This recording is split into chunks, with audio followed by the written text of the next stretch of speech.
Call to order, Board of Equalization meeting of Monday, May 7th, 2018. Let the record show we're missing one commissioner, Mr. Steiner. I do inquire of the clerk that a copy has been published of the notice. Mr. President, we did notice the meeting date, as well as an agenda for the meeting. Okay. And has the work of the local assessor been completed? We do. We have a completed tax roll right here. Okay. And we have the report on the property classes and the level of assessment also? Certainly we can roll into my report here. Okay. Mr. Chairman? Yes. If prior to beginning the report, if Mr. Hirschfeld could just please indicate for the record his educational background, training, and experience with in relation to the opinions that he's going to be providing this evening. Sure, I can do that, Mr. President. Sure. I have a Bachelor of Science degree in Ag Economics from the University of Wyoming. I've been a real estate appraiser since 2002 is when I started this field of business. Came to work for the city of Dickinson in 2011. Shortly thereafter, I received my Class 1 city assessor license. Not annually, but the licensure must be kept up, and so we've got 40 hours of continuing education that crosses a whole range of different topics. Most of that's done through the North Dakota Association of Assessing Officials. And so anything from residential to agriculture. We did barnuminiums and big box and other commercial properties. So we touch on quite a bit for our continuing education. But that's something that we also need to keep up on a regular basis. So that answer Yes. your questions? Thank you. Thank you. Okay, if you could proceed with your report. The true and full valuation for the city of Dickinson and commercial valuation for 2018 was $1,226,412,523. That's a decrease from last year. Last year's value, 2017, was $362,035,287. Residential properties this year, totaled valuation was $1,422,760,000. That's just a little bit less than the $1,423,078,600 from last year. So the total true and full valuation this year, 2018, for the city of Dickinson is $2,649,172,523. New construction in 2018, and that was value coming on this year, constructed last year, at $3,856,800 of commercial, as compared to $6,731,100 the year before. So we're right at half, or not quite half. As was residential, down a little bit. In 2018, it was $18,572,500 for this year, as compared to $30,389,800 of new value for residential last year. Total new construction added this year, $22,429,300. The taxable valuation for the city of Dickinson in 2018 is $125,344,826. That's a decrease from 2017. Last year's valuation was $132,045,943. The median sales ratio this year for commercial properties was 104.1%. That indicating that commercial as a whole was overassessed 4.1%, as compared to residential properties where the median ratio was 92.4%, or within tolerances. The adjusted ratio then for commercial properties after our decrease that we gave is now standing at 93.7%. with residential properties at 91.1%. Further highlights this year, we've had a slew of abatements, as you recall, over the last 2 years. The Sierra Ridge and the Microtel properties were heard at the Supreme Court level, and so we're just waiting a decision back on those. The Menards and the Walmart, after the district court gave their decision, have declined to go to the Supreme Court. Mr. Carlos Royal has several properties that are in district court currently, and the Roars properties are currently in appeal to Supreme Court, but a hearing date has not been set. I did send out a larger batch of information to you in my report here. I'm not going to cover all of that this evening, but would certainly, if there was any questions that arose from that when you read that, would answer those at this time. Any questions, commissioners, on Mr. Hirschfeld's report? No questions here. Okay, we'll move on to the next item. There are no questions or comments.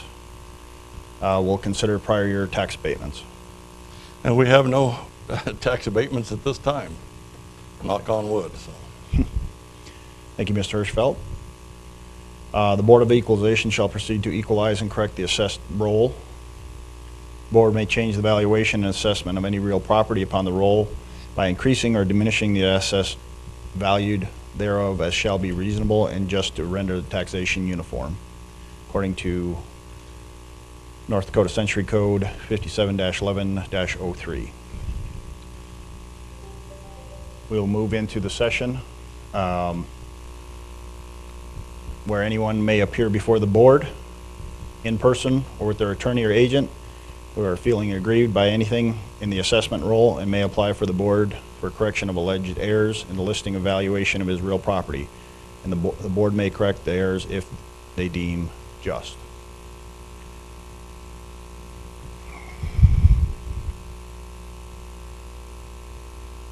So we will open up, pull this up here.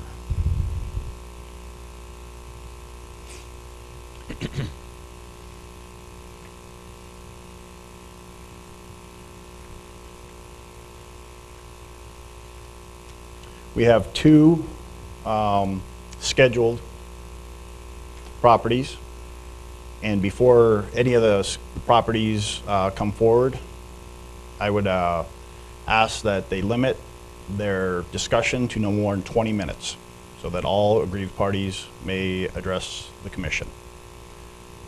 Mr. Hirschfeld, do you have any notes before we open up for public discussion? Mr. President, at this time, I think that we'll just let the property owners present their opinion of their property value and bring their grievances before us, and I'll save comment for afterwards. Okay. We do have the two parties that have scheduled, and then we will proceed with those two parties first, and then anybody that is not on the schedule can approach the mic afterwards. Our first aggrieved party is Mr. Carlos Royal.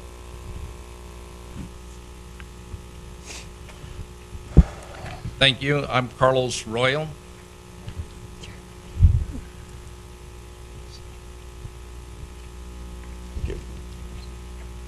For background, since we talked about Joe's background, I might as well give you mine while we're passing out the material. I've been in real estate 50 years, and I've completed all the CCIM courses. I've taught tax factors affecting real estate at the college level, and I've conducted seminars on properties across the United States.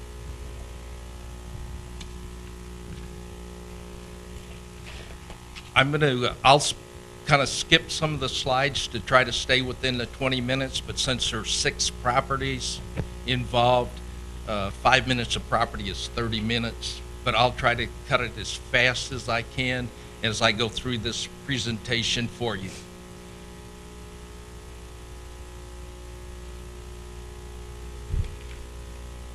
Yeah. We tested this earlier and it worked.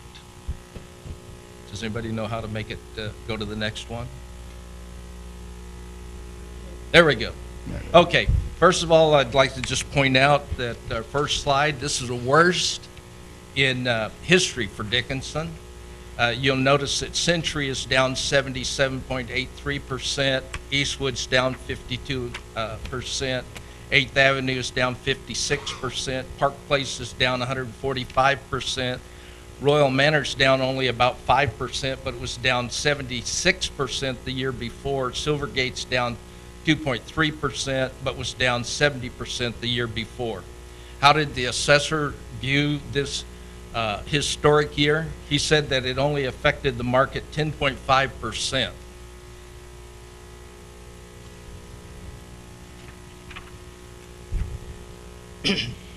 No mass appraisal system is perfect, to paraphrase.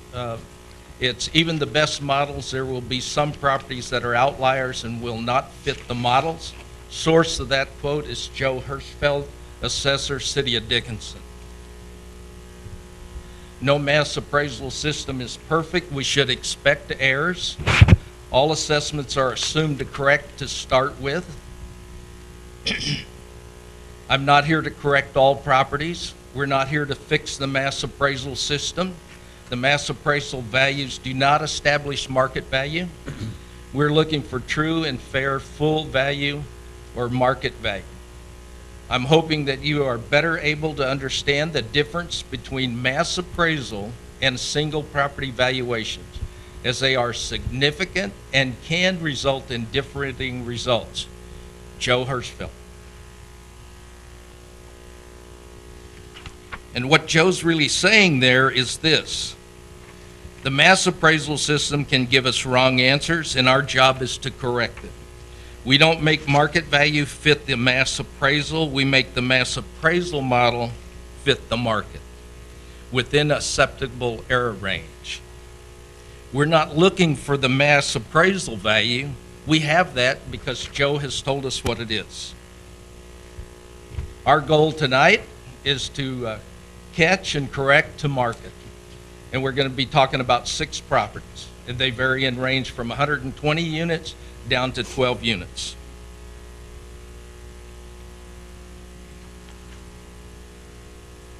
To help us look for some errors, we need to understand some basic math. If value is directly related to income and income goes down, which direction will values go? If you said down, you would be correct. If you see the numbers 1, 2, and 3, what number would you expect to see next? If you said 4, you would be correct. If you were to see the numbers 10, 9, 8, what number would you expect next? If you said 7, you would be correct. You can't use an average to get to the next number, is what I'm trying to point out to here. Also, if you see the value $30,000 in income and it equals $800,000, how much would $60,000 in income equal? If you said 1.6 million, you would be correct. Liars, figures don't lie, but liars figure. That's Mark Twain. And we're now going to get into the figures. And I'd like to point out to you, let's see if this works. If you can see the, whoops, we don't want to go, should see right here. Let me get a different, there you go. You can see Silvergate has $30,000 in income, and it has a value of about $800,000, just as our example. But look over here at Century. It has $60,000 in income, but it is assessed at $8 million, 10 times the amount. Not twice, but 10 times. So something's wrong.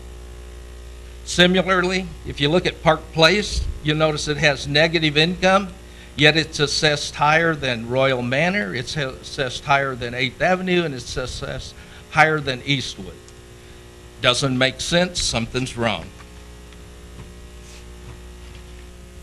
Incompetence, fuzzy math, illogical reasoning produces arbitrary, imaginary, and capricious values, as we have just seen, and we will see as we go through this presentation.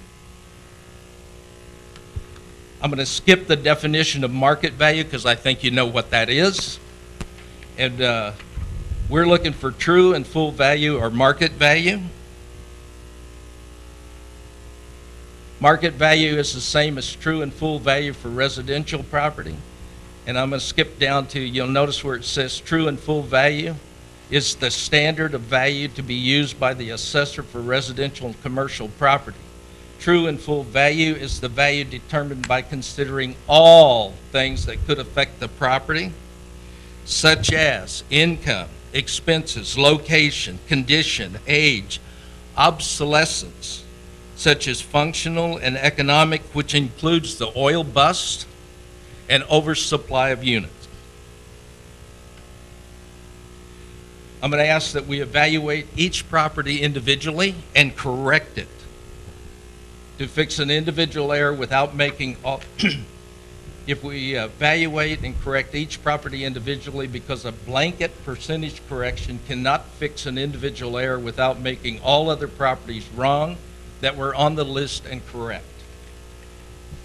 We can only correct an individual error with an individual correction, plus all my properties are off by a different percentage, so a blanket correction would not and does not work. We'll notice here that sales comparison method is one of the more accurate methods for estimating market value. So I've submitted 5 comparable sales to my properties. And remember, this is about my properties because that's the ones I'm contending. Is one of the sales, which is 423 Sims. Let's see if we can get this to point it out directly. 423 Sims is absolutely identical to Park Place. I mean, it is identical. Same builder, same size, everything. So it would be very accurate as a comp to market. All we need to know is, was it a fair market sale? And it was. It was advertised in the MLS, it was advertised in the newspaper, it was advertised on the internet, and it was negotiated with multiple sales. Can't get any better than that. The comparable sales I have produced here are all fair market sales, and they were all offered to the general public. You will notice that the high is $30,000 and the low is $20,000. Now, if we include a sale that is 2018, which is this one right here, you'll notice that we have a sale of $40,000. I included it so that you can see it. If we do that, we get an average sales price of $29,459. If we take it out, we get an average sales price of $27,419 per unit. I've also included, notice this, I've included a property on Meadows Drive, and you'll notice the listing is $2 million and it's listed for $32,780.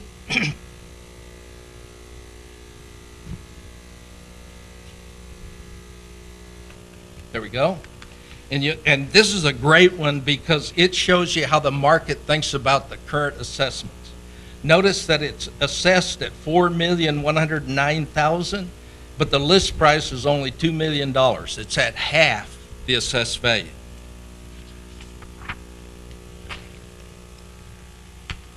So I've given you 5 comparable sales, all at market. You get an average of $29,000. I'd like to point out that the average is much less than what Joe said at the November county hearing, where he stated that his median sales price for apartments were $95,000 per unit, a low of $58,750 and a high of $121,875. The assessor controls these values. He did not include any of the sales that I have shown you. In effect, he stacked the deck. All the sales I have submitted except for one were known prior to the 2017 assessments. He just chose to ignore them. No wonder the assessments are off. And you'll notice that it says, if you compare my sales to his mass appraisal system could be off by as much as 246%. Does anyone in this room believe that my units that are 40 years old, Class C properties, are worth $95,000 per unit? Now, to be fair, Joe said, I don't believe many of Mr. Royal's properties set the high end. How about none? He didn't even include any of those sales in his comparison list. His minimum was $58,000. My maximum was $30,000 in 2017.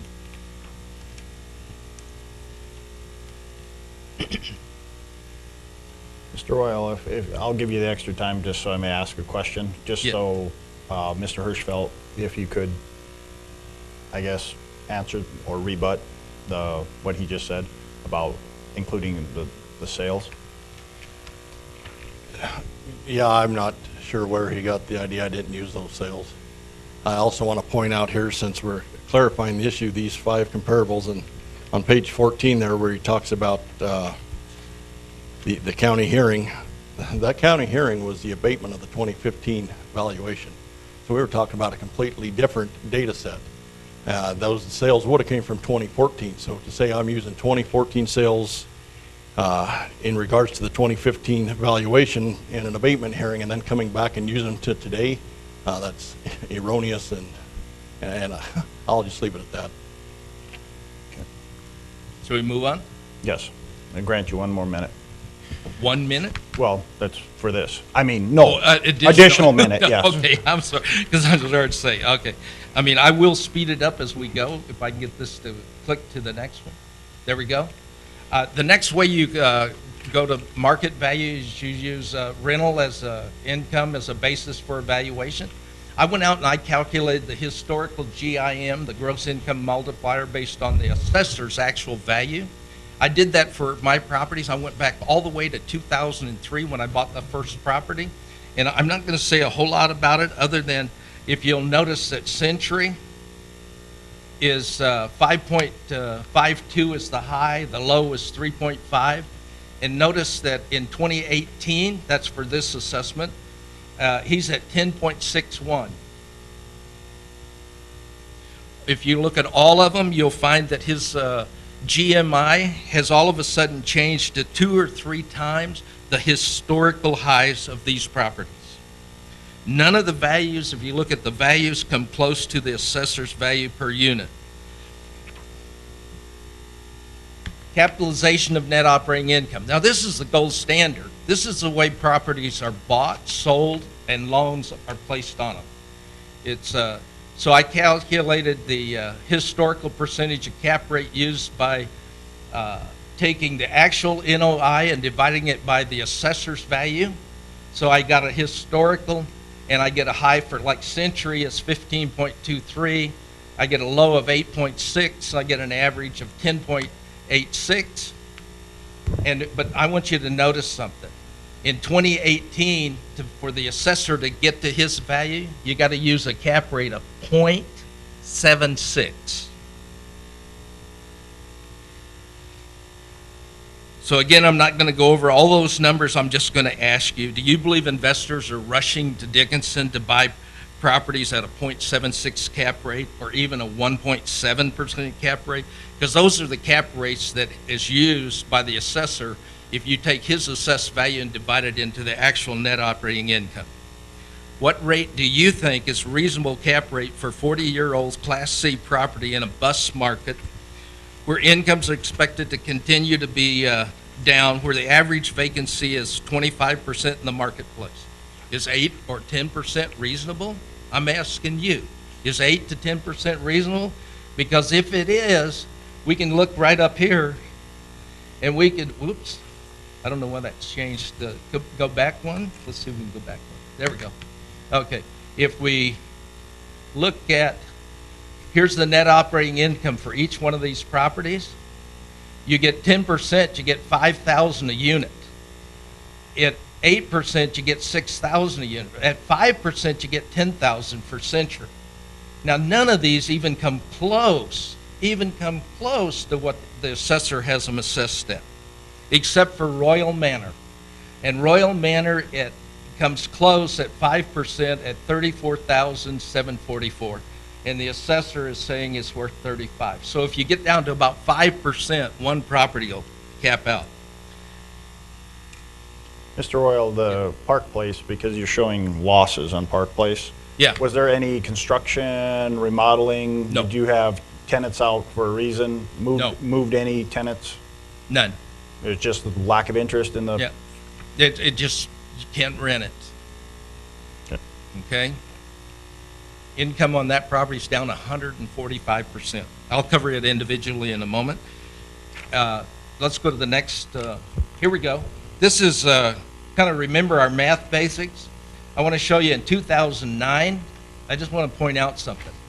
Notice that 369,364, that's net operating income, equaled $3,775,000. Now, remember our math. If income goes down, assessments should go down. But I want to show you something. Income dropped 83.67% to $60,000, and assessments went up to $7,890,300. I don't think I really need to say much more about that. Let's just jump to the next slide. Let's go to the next slide. There we go. This one is just saying the same thing the same way. Let's go to the next slide. Okay, now this one points it out even more dramatically. In 2009, we have those numbers. Remember, 369 equals 3,755,000. In 2013, we're still in sync. And look at it, $1,792,000 in income equals $7,177,000. Notice that everything's in sync, and yet we get over here to 2018, and income's down 83.67%, below what it was in 2009, and assessed value went up to $7,890,000. Just does not make sense. Let's move to the next slide. This just shows you the same thing, only more dramatically. You can see which direction assessments went and which direction income went. Now, I'm going to go over real quickly. I'm going to run through each property, and I'm not going to cover all the numbers, but if you'll just look at, do you see where it says income to previous year? Let me point that out to you right here. It's these two rows right there, okay?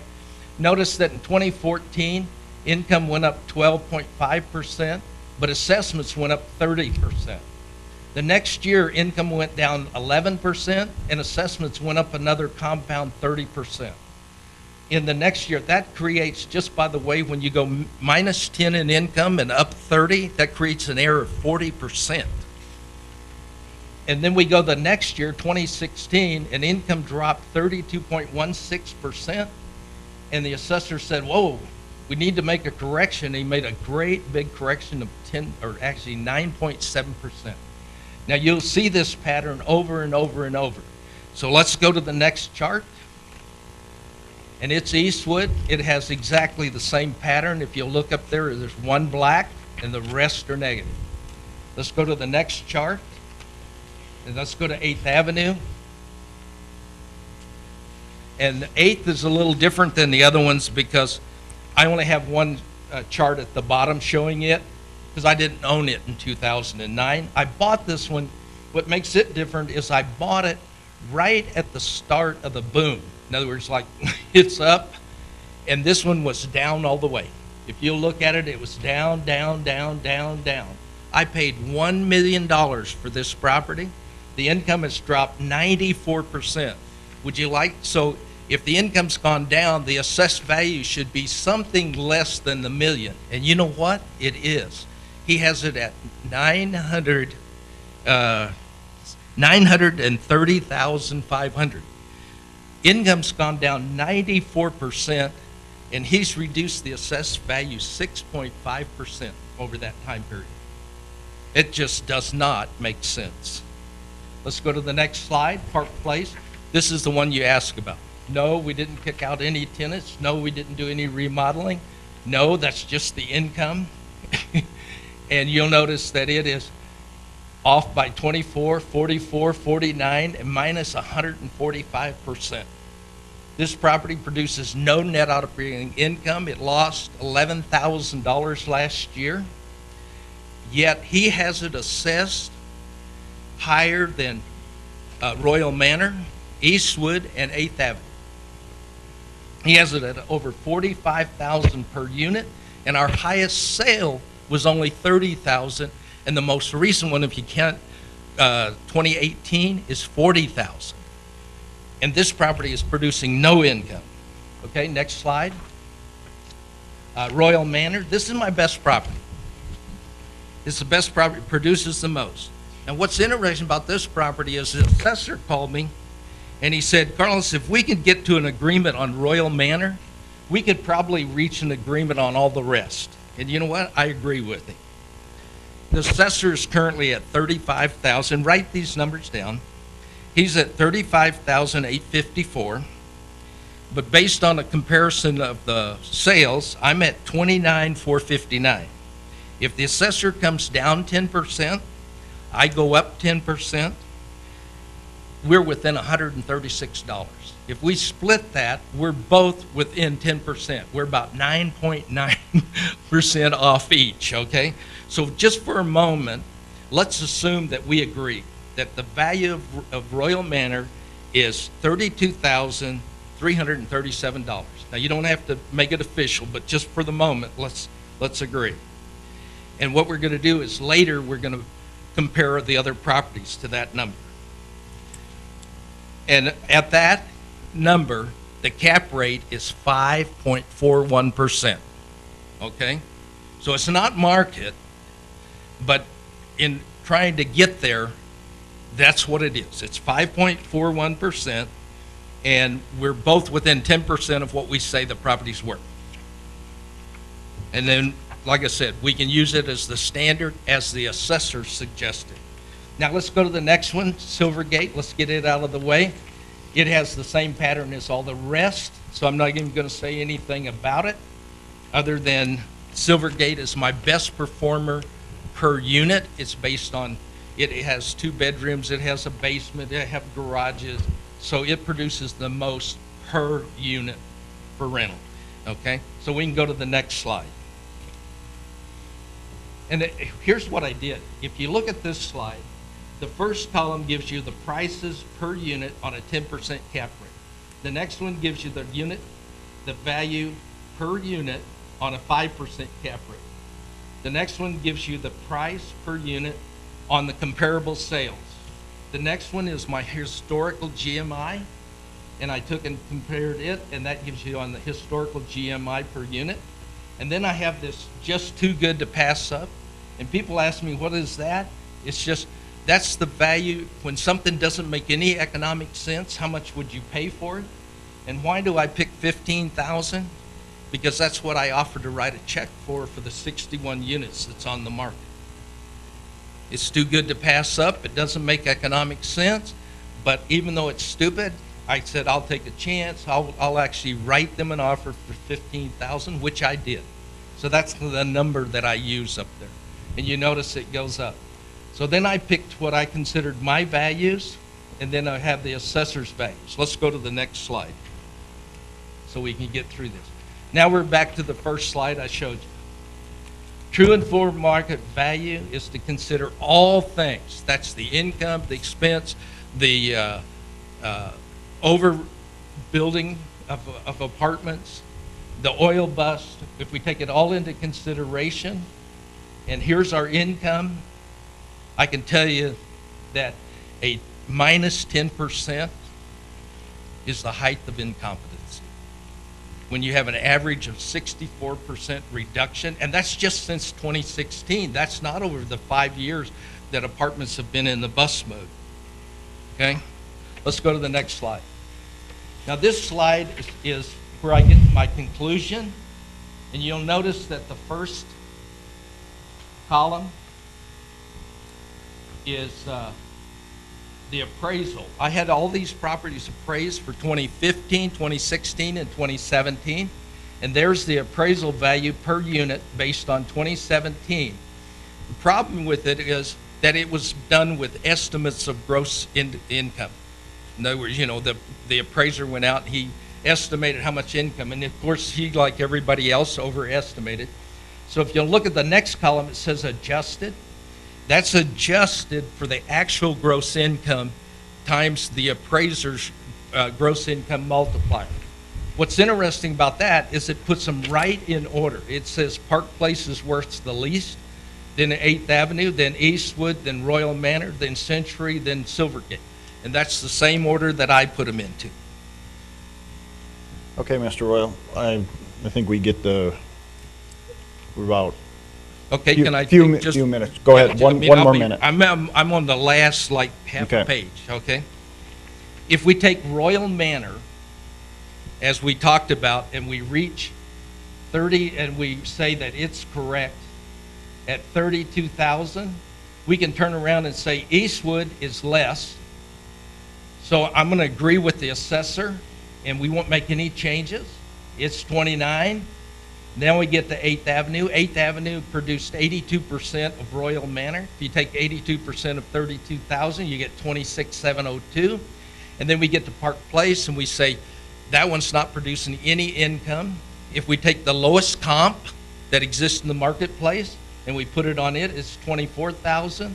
We go to Silvergate, we cap it at 7.5%. It's the best property. It comes out at 34.2. Century's the most difficult, but if we use the historical GMI, we come out with 34.2, and we have a compromise value. That's what I offered to the assessor as a compromise of the properties. If you take those values, if you come down here to this chart, it will put all of them in value, tells you what each property is worth. If you want to know what that works out per unit, just come up here and look. And I also did it based on the appraisal, adjusted to actual gross income. If you add those up, there's less than $300,000 difference. If you use the compromise value, the city comes out ahead by $352,000 in assessed value. I think that if you use either one of these two values, I think you will find that you can say that those are market value properties. All right? I want to thank everybody for your time. I know I really went fast, but do you have any questions? Any questions for Mr. Royal? And Mr. President, if I may just have one follow-up question with regards to the timing component. It appeared that at the beginning of Mr. Royal's presentation, and I haven't been watching the clock, he did ask for approximately 10 more minutes than what the commission was asking for. Yes. And if I would just be permitted to ask you, Mr. Royal, are there any additional statements that you feel would be appropriate or pertinent to your presentation to make that could be done within that time, and if so, now would be an appropriate time to ask for those extra minutes? Yes, I would. I would like to point out that If I No, Yeah. that would be fine. Yeah. Unless, commissioners, do you have any questions? okay. No. Okay. Yes, go ahead. I would like to point out that Dakota Community Bank took and gave me their value of Century, and it's 1.2 to 1.5 million. I'd be happy to submit that as a document. I have it.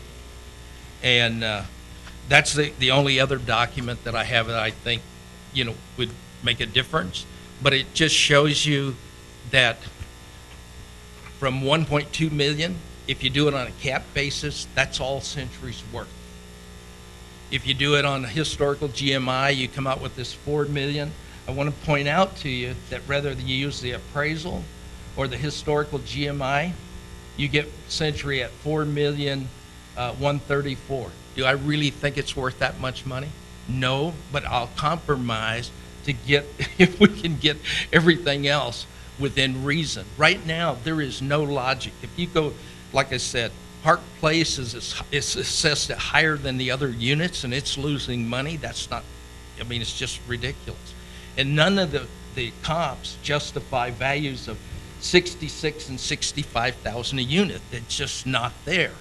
So I would like to ask the board, the commission, to take and make individual corrections to my properties and have them listed on the tax rolls at their true and fair market value using either the appraisal adjusted value or the compromise value, which we can logically get to. And it puts all the properties then in the proper order per unit value. And so you just have to multiply per unit and they all come out. Okay? Any other questions? Any questions for Mr. Royal? Mr. President, Mr. Earthfield? one question that I have, Yes? I want to make sure that we're all clear. Your interpretation of the current market, up or down? Current market is still down. Last year when I was here, for instance, I said I thought the market was going up. If you remember, I actually said that. I said, I think the market is trending up. It actually went down 64%. Currently, we still have, now, we are filling up vacancies, but at $450 per unit. So occupancy is going up, but income is going nowhere. Okay? In fact, if I do a trend using Microsoft's Excel trend line, it says every property I own will lose money in 2018. For instance, Century, which is down to 60,000, will lose $60,000 in 2018. Well, thank you, Mr. Royal. Just wanted Yeah, to make so- sure we were clear on what direction your Yeah. opinion was of the market. Yeah, the market is, if you go out there and look, is demand increasing? Yes, it is. But let me point out that if we had a boom that matched the last boom, apartments would not boom because we already have an excess of capacity. So all we would do is fill up apartments, but we would never have the boom because we had the shortage. The first go around, we had shortages, so rents went out of sight. They went up to $2,000. That was, way above market. I think some of them were higher than that. Well, mine didn't.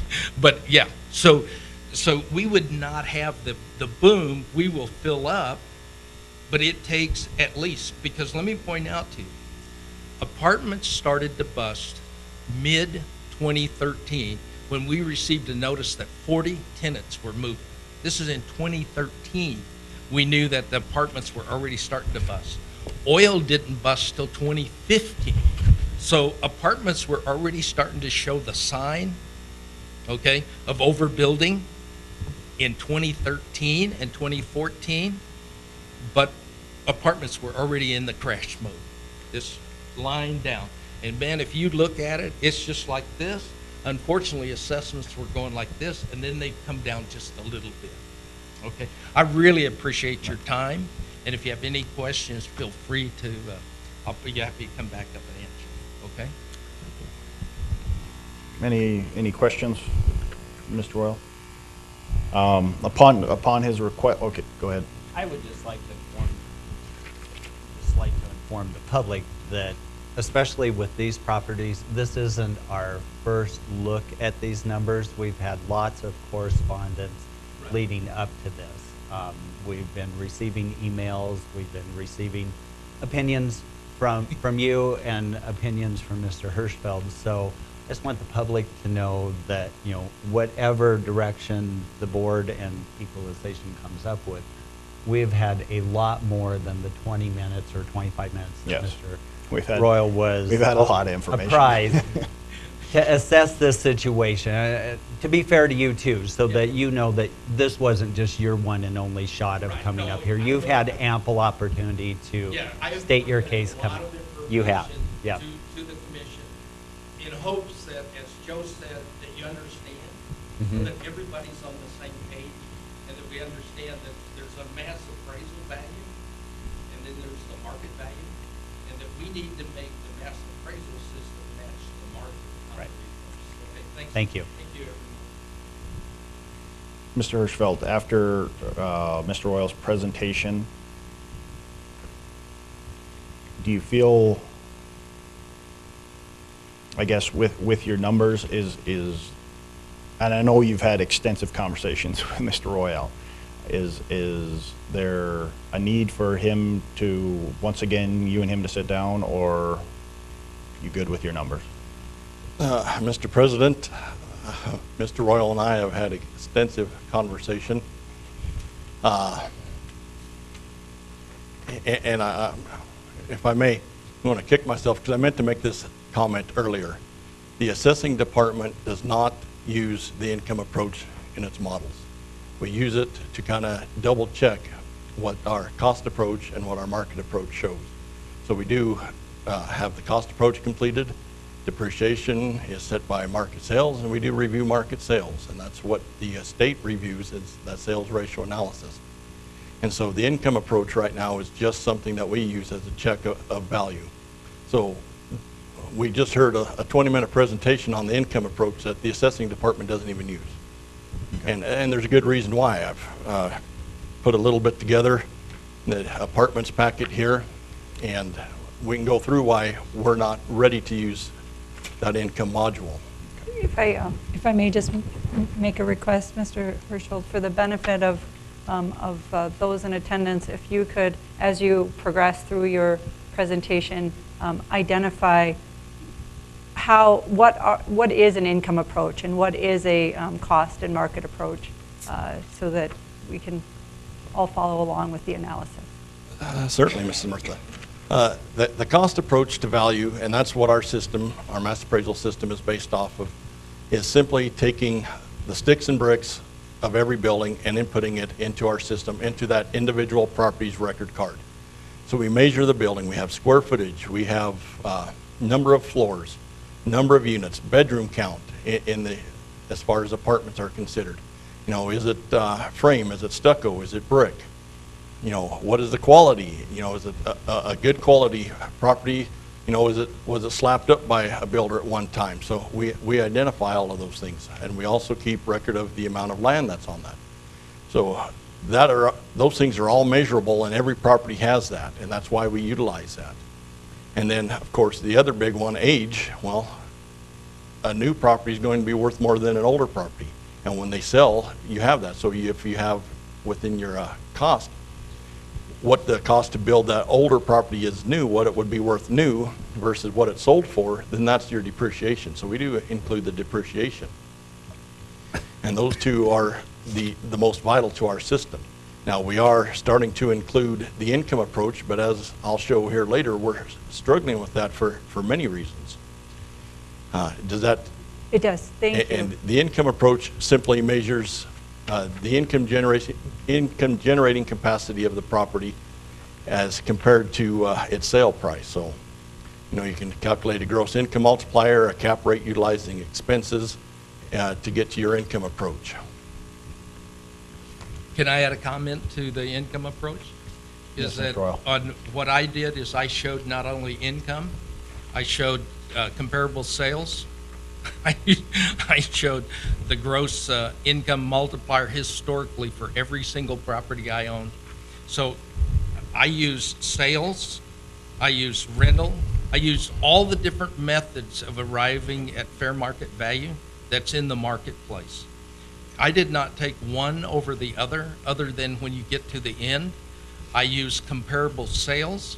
And when we talk about comparable sales, which is the market that he talks about, that should be part of his system, is if you stack the deck, you get his values, and you get these arbitrary results that show properties losing money assessed at higher than other properties. If you take and bring in the actual comparable sales to my properties, and there were 5 of them, then you will get the correct value for the market. And so when he says that I just showed you the income, that is just not true. I showed you the market that is comparable to Class C properties, 40 years old, okay, that are Yes. in the marketplace. Yep, it's in here. Yeah, and so that's in there, and I've given that to you, so I want you to know that it is not just an income approach. In fact, I gave more weight to the market sales than I did the cap rate, because I'll tell you, you can't capitalize any of the properties in Dickinson right now. They just don't cap right. They just don't cap, period.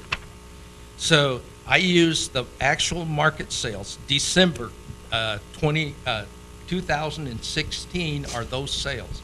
One of the things I will point out is since then, incomes are down another 64%. But I gave them full value when I arrived at those values. And when I offered to compromise with Joe, I said, okay, let's go ahead and use those values.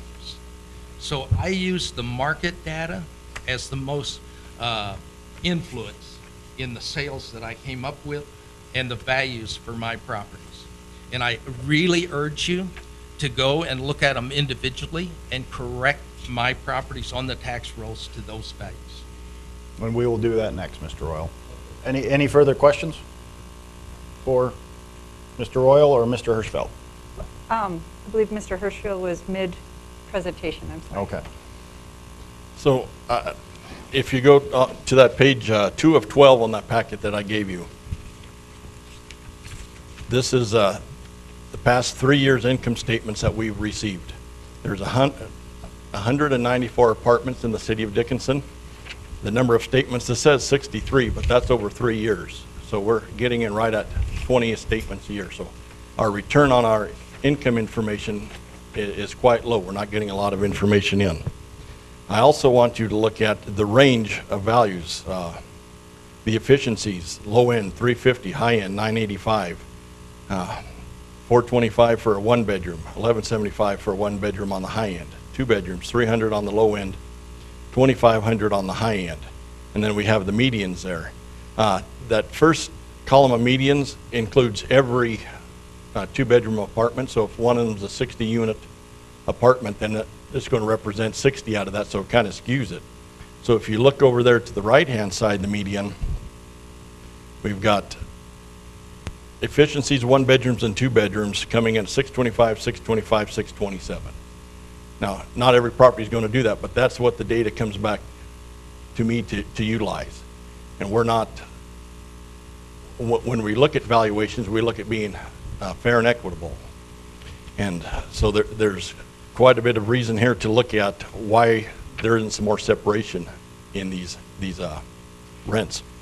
Down below in expenses, we've got management expense ranges from 0.83% to 16%. Maintenance that ranges from 1.2% to 52%. There's not there's a great deal of variability within the information being returned to us. And I can't just stick it in and have it spit a number out without first scrubbing this data a little bit. If we turn the page, it shows 58 statements. That is a glitch in the program that they're working on right now. And the number of statements never got larger than 17 is what the return was that we had in this group here.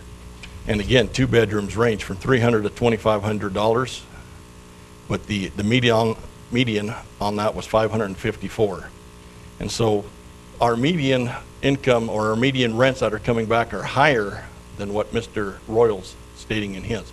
So he's attempting to set market value based off of his rents, which are below market. So that's the first reason why the income approach isn't working here and why his numbers and my numbers aren't going to line up. We refuse to agree on what market is. Go ahead. Mr. Hirschfeld, what years were these? The first page was for the 15 through 17 income years, and this one here is 2017. So we still have, in 2017, we have apartments that are renting for $2,950? That was what was reported to me. It'd be nice if I owned those. I'd like to know which ones they are. Yeah, I'd like to know too. If memory serves me, and there's been a lot of data passed through my office, their vacancy was about 50%.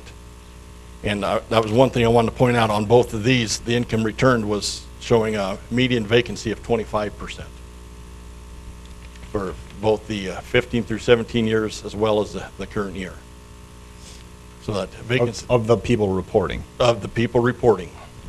So in 17, the high is showing almost a 67% vacancy rate. Is that what you're telling me?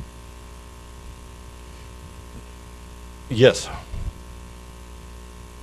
That's what that individual property owner reported. And the low was nearly zero, or was fully occupied or nearly fully occupied.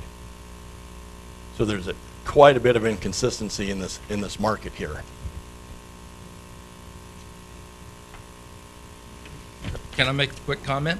Sure, Mr. Royal. Yeah, when we talk about what's the average rent, if you remember, I showed you some numbers, 10, 9, 8. So what's the next number? 7. But if you use the average, you get 9. So one gives you a market going like this, the other one is a trend line down. You cannot use 3 years industry average, in other words, income averaging down when the market's going down, just like you don't use it when it's going up, you use the trend line. So if you want to make the numbers look higher than they are, you use the average, but not the trend line. In other words, 10, 9, 8, 7, But if you take the average of 10, 9, 8, it's 9. So you get a 30% error between the last two numbers that you just calculated.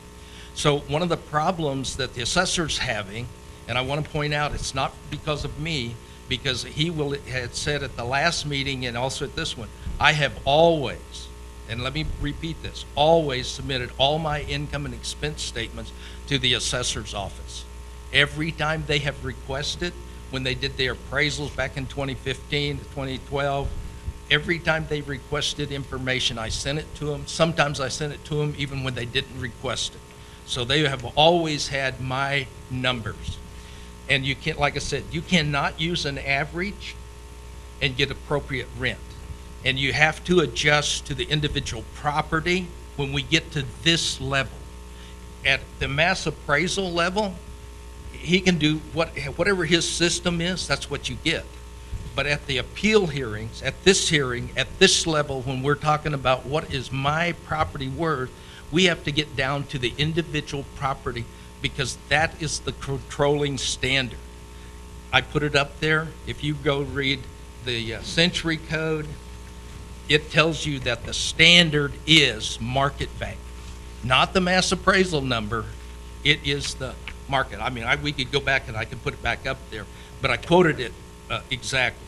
Yep. Okay, so when he quotes this average of $600, that is a meaningless number in a crashing market, in a down market. Okay. He's using an average that's going down, and that gives you a number that is above the market, by the way. It's okay. Above. Just like you can't use the average for vacancy. Okay, thank you, Mr. Royal. Okay. One more, another question, Mr. Hirschfield.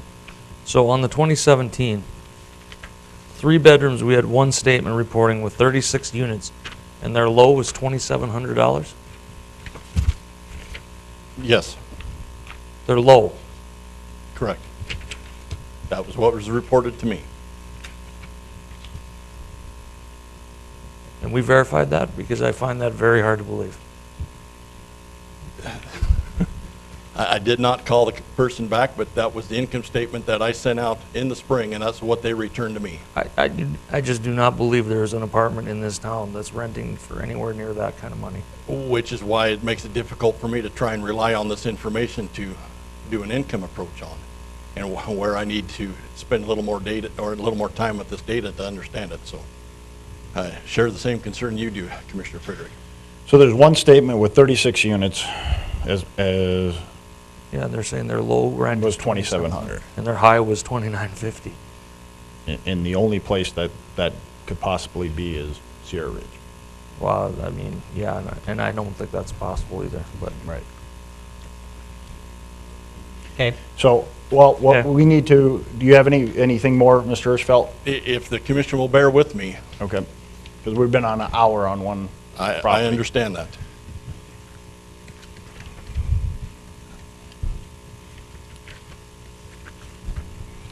If you would go ahead and turn the page to page 5 of 12 first. I appreciate Mr. Royal bringing up trend, because the information submitted to me by Mr. Royal for Royal Manor indicated a vacancy of 18%, and for Century Apartments of 22%. However, I had an appraisal given to me for another property where it was disclosed to that appraiser that Royal Manor was renting at 8.4% vacancy and Century at 16. So that trend would then indicate that it's going up. So vacancy is going down, occupancy is going up, market rent is returned on a median at $500, which is significant.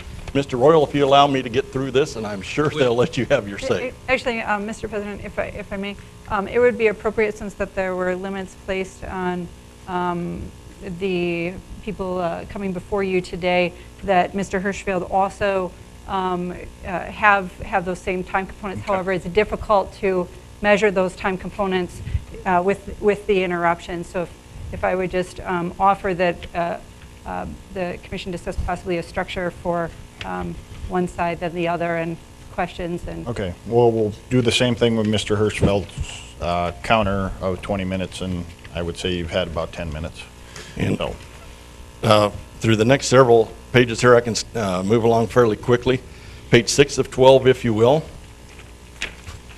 At the Royal Manor, that's the income statement return this year. Indicates 10 one-bedrooms, 14 two-bedrooms. But if you look at the very next page, what was submitted last year was 24 two-bedrooms. So we're getting conflicting information on the same property. I pointed this one out because Mr. Royal's here. However, he's not the only one. So again, I have to go back, since we've got 4 years worth of data that we're looking at now, is find out, why we have these inconsistencies in the data. If we flip over to page 8 of 12,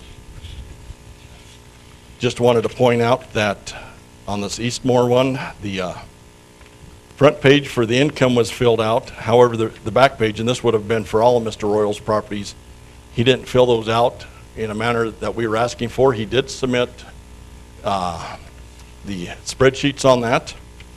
And if you'll turn the page in, and I've got a couple, and we were short on time, so I only grabbed a couple. This would be on Silvergate, 12 units. If you drop down there to the bottom, light fixtures. In 2015, he had $700 expense for light fixtures. In 2016, $1,500 of expense. And then for 2017, $35,000 of expense for 12 units. Now, I'm not sure what they did with these properties, but if there was some replacement done, certainly, I understand there's that cost, but that's what replacements for reserves are. So if you're replacing lights every 10 years, the expense line would be, 1/10 of that. And so we start overstating expenses. And we see that on the next page as well, on Century. If you turn to page 12 of 12 on that, on the back, we have an owner's draw on that, which is a significant amount of money that was expensed. Owner's draw is not an expensable item. And so we have all of this data that we have to get verified, make sure that it's legitimate expense data. And we're just not at that point where there's any reliability in our income approach model, and that's why we don't use it. Now, if we turn back to page 4, and this will be my last page to go over.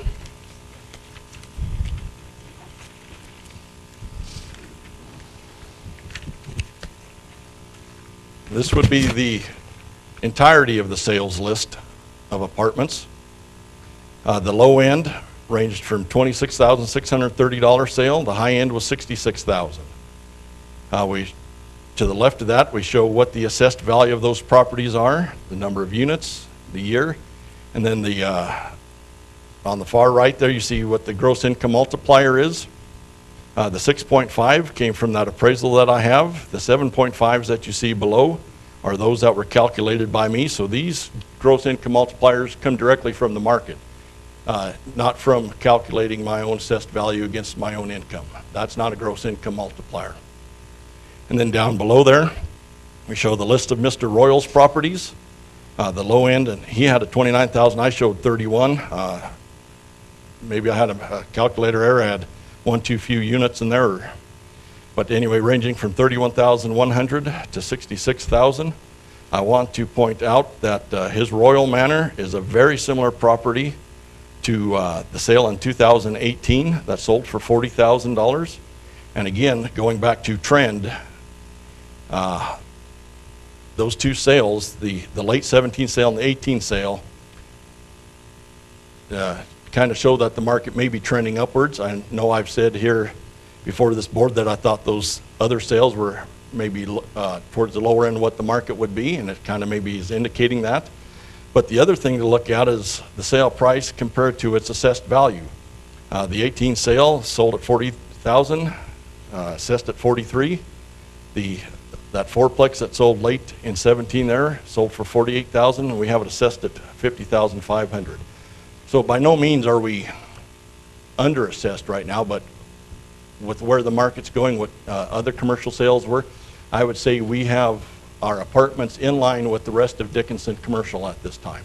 And so I'm very comfortable with the values that we have, not only on Mr. Royal's properties, but on apartments in general. Okay. Any questions for Mr. Hirschfeld? Then per the aggrieved request, Mr. Royal's request, we will go property by property. Commissioners, first item up, if we'll just use his summary and conclusion from his last page in the book here. On page 29, we'll just go down that list from there. If you feel there needs to be any adjustment or leave property as assessed, I would seek a motion.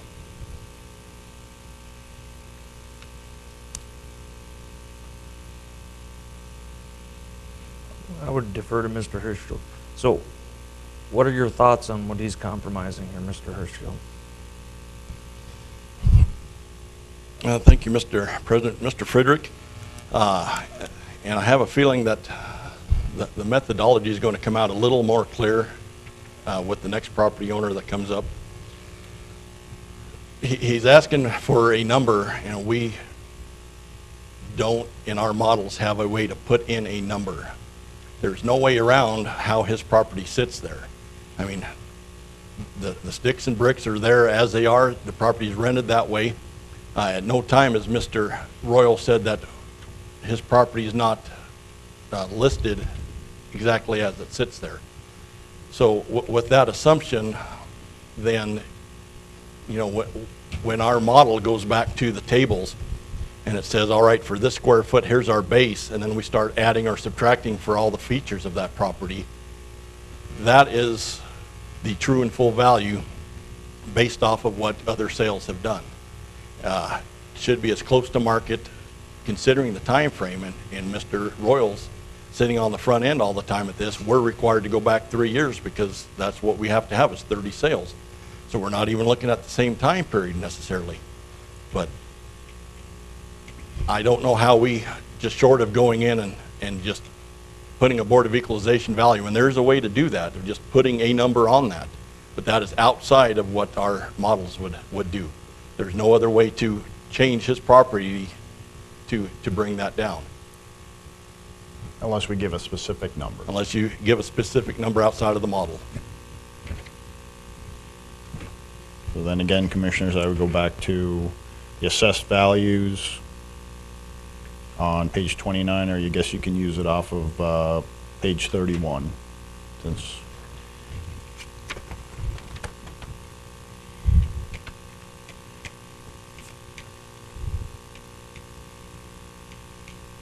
Mr. Hirschfield, how often do municipalities use the income approach in terms of arguing your case with the Board of Equalization?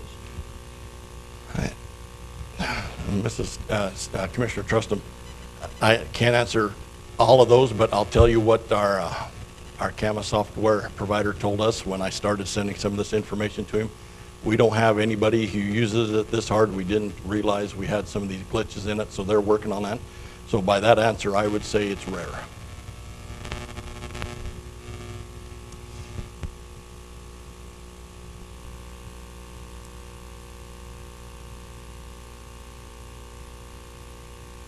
So, back to the motion to either stay with the assessed value, a commission adjustment, or we have a third option, which is what the owner is suggesting, or the owner's opinion. I'll put it that way.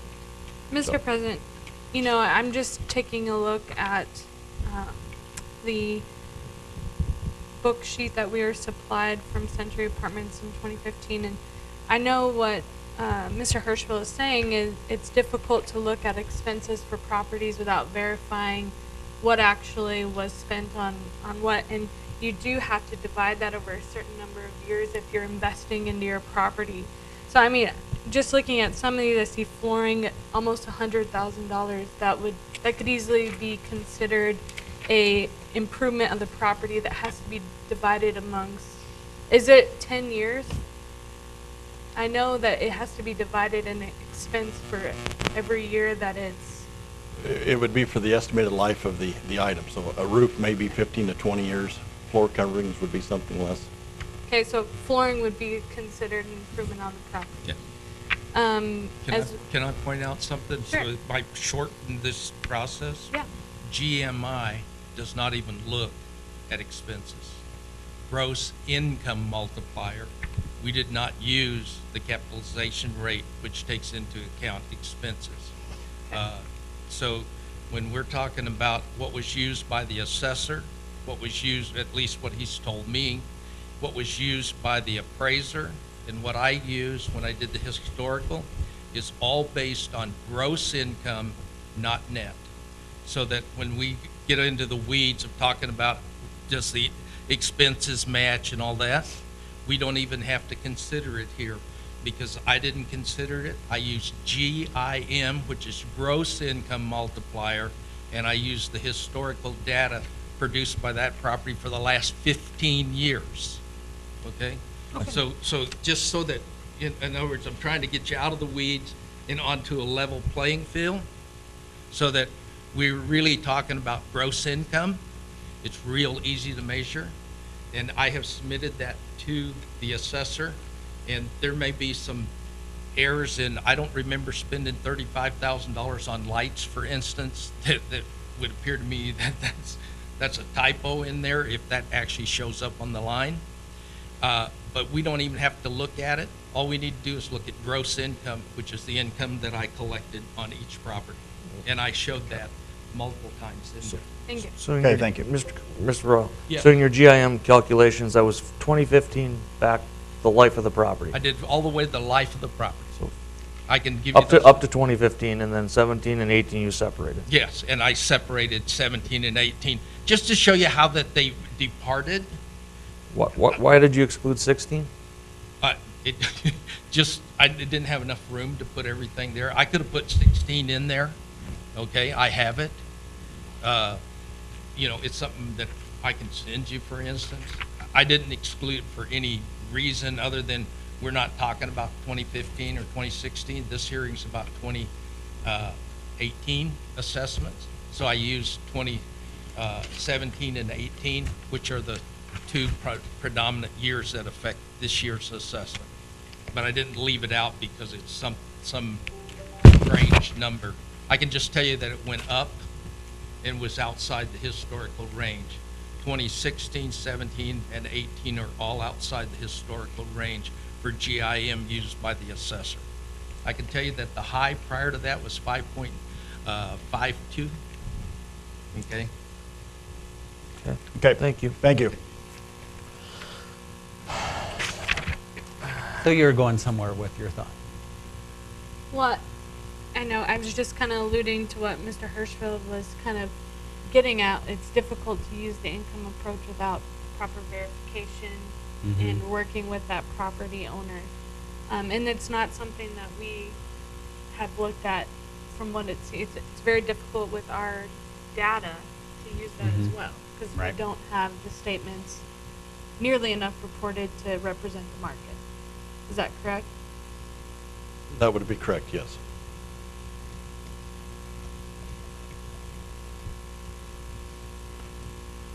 I think I was just thinking of trying to understand where we're at and why.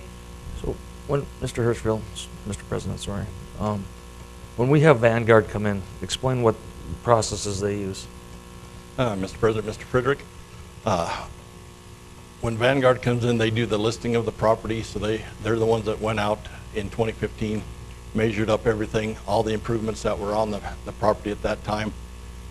They also did a market review of sales, so there was adequate sales at the time that was done that helped set that value in those depreciation tables. Little emphasis was given to the income approach because nobody in their right mind was giving us any income data when it was at the top of the market. So there was zero then. And even Mr. Royal did not provide that at the time of the revaluation. He did provide all that information later. I provided the information to those assessors because they contacted us, and we provided the information when they started that appraisal system. The issue issue with when you did your reevaluation is really simple. They took data from 2012 and 2013 and applied it to a 2014 appraisal. The 2014 appraisal was used to establish values in 2015. The problem was apartments had already started to crash. They did not take that into consideration. They had the market skyrocketing up, and so their data was 2 years behind the curve.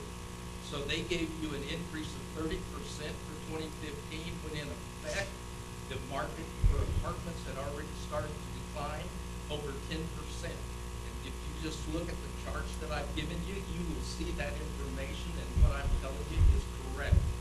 That Mr. Royal, if I remember correctly, this is exactly what you stated last year for the Vanguard assessment, yes. You know what? The data didn't change. You are correct. Yeah. But I'm just saying we're rehashing old arguments here that we had last year, the exact same argument we had last year. Well, not exactly, because Well- we've now moved on another year. We've added another year to demonstrate that the market is in free fall and has gone down another 64%, and the assessors use that as a 10% reduction. He did the same thing in 2016.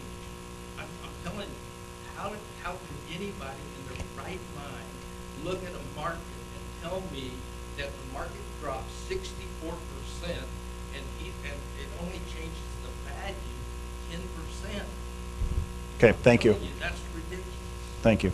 Okay. Commissioners, we need to move on this piece of property. I have one more question. Are we required to use the 30 sales, or can we? If there's not 30, do we have to go back to the highest year and use some sales out of there, is my question. Mr. President, Commissioner Frederick, yes, we are required in our analysis to use 30 sales. We may go back up to 3 years to get those 30 sales. If we do not have 30 sales within 3 years, at that point I can supplement with appraisals. But we have to use 3 years. We have to use 3 years, State law. or 30 sales. If we have 30 sales in 1 year, we don't have to go back. Correct. And that's by state law. That is through the guidelines of the State Board of Equalization, so. Might I suggest something that the assessor just said, which I think is very appropriate to what's going on in the Dickinson market. He said if he doesn't have 30 sales, he can supplement it with actual appraisals. One of the things that I have suggested to this board over and over and over is that you do spot checks by using independent appraisals and basically just go out and have Century assess. You don't have to go do it, spend a lot of money on all of it. Just go do a market check and see what the market actually is. I even offered to pay for that and let the assessor's office order the appraisal. Just go out and do a spot check and see where is the market and where is this assessment. I can guarantee you that no appraiser is going to go out and appraise Century for $8 million when it has income of $6,000 net operating income in 2018. Okay, thank you, Mr. Royal. So just, I would suggest that you supplement it with actual appraisals. That would give you a spot check of the market, and then we know what the market is. It becomes very easy to at least know. Now, if his model will not allow you to make individual corrections, the model should be changed and it should be corrected. But just to clarify, in 3 years, we've had 30 sales, so we have to use that. That is correct, Mr. We Frederick. can't just say we don't want to use 2015, we just want to use 16 and 17. That is correct. So next year, 15s will drop off. So we don't do the spot checks unless we have less than 30 sales. That is not correct. We do spot check every year. That's the sales ratio analysis. We spot check 2 sales, one for Or December supplement. 17 and Excuse me, supplement. We don't Supplement. supplement unless we don't have 30 sales that's in absolutely, 3 years. that is correct, sir, yes. Okay. I'd like to point out that a ratio analysis is not a spot check to market value. You need to understand that. He keeps bringing it up. But you understand that, Mr. Rowe? The Yep. state requires us to use 30 sales.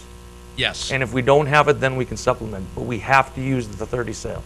You I understand. understand, but that gives you a mass market appraisal value that But I mean, does that's not what the give you the state's requiring. individual properties when we get to this level and we're looking at my properties and what are they worth. But that's Okay. what the state requires us to do. Okay, but he keeps talking about that you do spot checks, and the spot check is this ratio analysis. That is not a spot check. Go read the code. I put it out there for you and have sent it to you. The code says that you will do appraisals, not run some just set of numbers that are coming off of his system. That's ridiculous. That's not a spot check. A spot check is you hire individual, independent appraisers to go out and go do an appraisal on Century, or to go do, like if this gentleman's going to complain, then you do a spot check on his, and you see where are you in the real market to where's the assessor. And one thing is clear. The law says that you get to, that your job is to catch and correct to market, not to his value. I'm not saying his value is wrong. Whatever his model is, it could produce anything. I can tell you this, it produces arbitrary and random values that have no relationship to the property's value in income or market. Okay, I've shown you that. Park Place is a typical example. Eastwood is a typical example. His system is not doing the job it's designed to do, and that's the reason you have commissioners, that's the reason you have appeals. The law is clear. You have to correct. If you look at a property and you say it is not the right value, it's absolutely clear. It says you have to correct to market. That is the law. Go read it. Thank you. Thank you.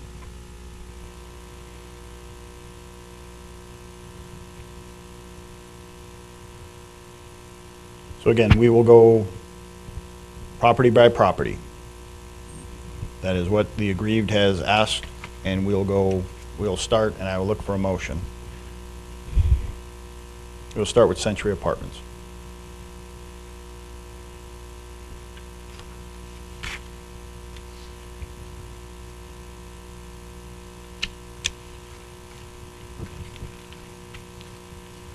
Mr. Hirschfeld, on Century Apartments, you're showing that the assessed value is $65,750 per unit?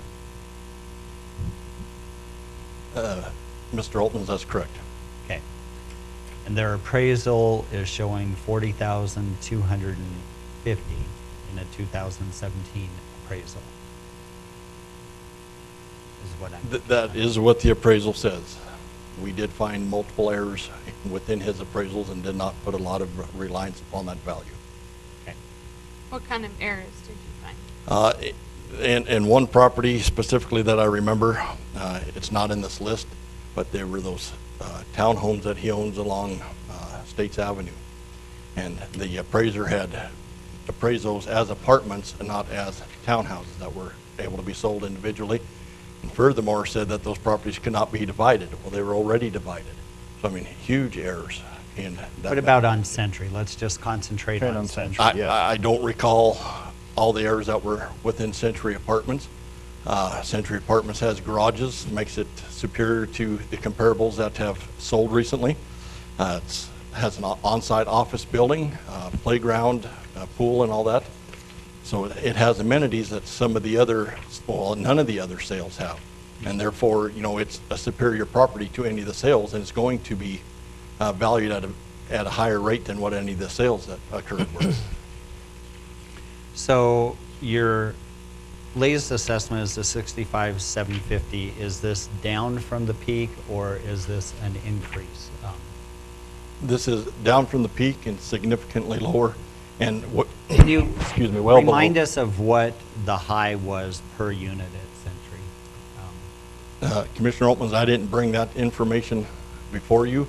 The market, as Mr. Royal pointed out, properties were averaging $95,000 as high as $120,000 a unit. That's what I remember. And Century Apartments, if I remember correctly, was probably towards the middle of that.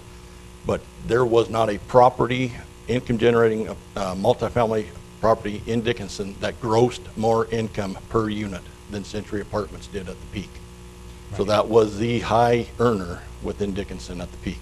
Sure. Because I seem to remember either the last one or the one before, we were using an 80 or 85,000 per unit. Would be pretty close, yes. Okay.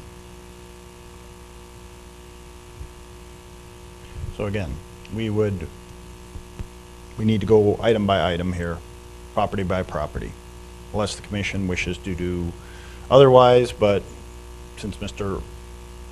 Royale requested that we do each property separately, I would suggest we start with Century and move down the list on page 29.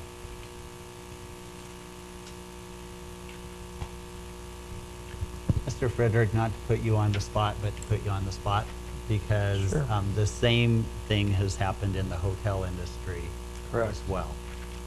Number of units available for consumers, and although we're seeing occupancy start to come up a little bit, the rate per unit has come down substantially since the peak as well. And so when you look at this, you wear so many hats. So when you look at the 2017 appraisal for Century Apartments versus the assessed value, taking all of that into mind, where do you fall? Well, the trouble with it is to market these properties for sale, hotels, apartments, it's based on income. Right. Which isn't fair. No. So do I believe somebody's gonna come in and pay 7.89 million for Century Apartments? No. No. Or even close to that. Right. But then, that's not how we're supposed to look at it according to the state, and so, Unless we decide that we want to set a rate, a specific rate per property. I mean, I just look at some of these graphs, like this one, for instance, Mm-hmm. how close it runs till here. Assessments go here, and the income goes there. I mean, it's almost running perpendicular until the last 3 or 4 years. Actually started to separate in 2014, if you want to know exactly when the separation I mean, started. so when I look at that, I think we were on the right track from 2000. 2003 through 2013, the error between me and the assessor was less than 0.79%. In other words, my values and the assessor values were basically identical. If you actually take through 2014, it actually comes out almost even. I mean, exactly, the plus and the minuses, because in 2008, the assessments were a little bit low. That's when the land guy showed up. So if you look at my chart, you'll see my value is higher than the assessor, and the rest of them are right. I mean, just like 1 year I'm above him, the next year he's above me. We're just going plus and minus 1 or 2%, all the way from 2003 all the way up to 2013. 2014, the error is slightly just outside the what I'd call the error range. You know what? I did not complain because it was still close, and normally within 1 year we got back in sync. If you look at the history of it, I think you'll find that my numbers, I've been doing this 50 years. Mr. Royale, I'm sorry, if I may interrupt just briefly. I haven't actually observed another hearing process where during the time that the individuals making the decision during their deliberations, people interrupt. So if I may, Yeah. I think it would be appropriate if you allow the commission to finalize their deliberations and then Yeah. possibly asked to make any final comments if they wanted to hear them prior to their deciding on Right, the motion. I was just trying to, so I just want everybody to understand. It's not like, if they understand how close we were for 15 years, I think they understand that there's the assessment process, there's the owner's process. It was the same. It just didn't change. And now all of a sudden, we're no longer. I do understand, but I do believe that they do need to continue their deliberations. I but- agree. Yes. Okay. You know, and then my other concern, I mean, the average GIM for the life of Century is 442, and today it's at 10.61. I mean, that's over double.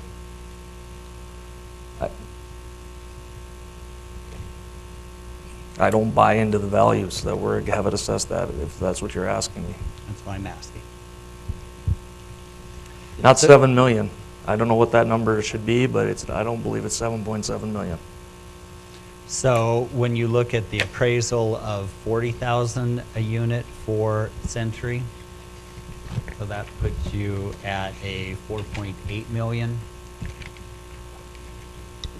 I'm looking at page 31 Yeah, just let me get back there.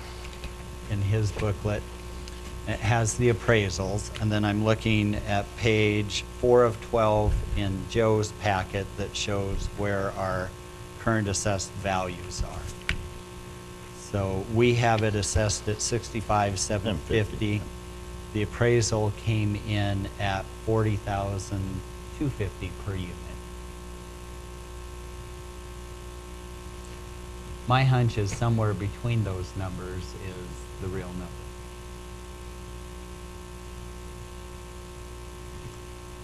You know, I mean, again, I didn't see the 2017 appraisal. Maybe we saw it last year, and I don't recall it, but, I mean, nothing is appraising. I mean, it's just, I mean, nothing is appraising in this market right now for cost. I mean, you can even take the La Quinta that I'm involved in, everybody knows.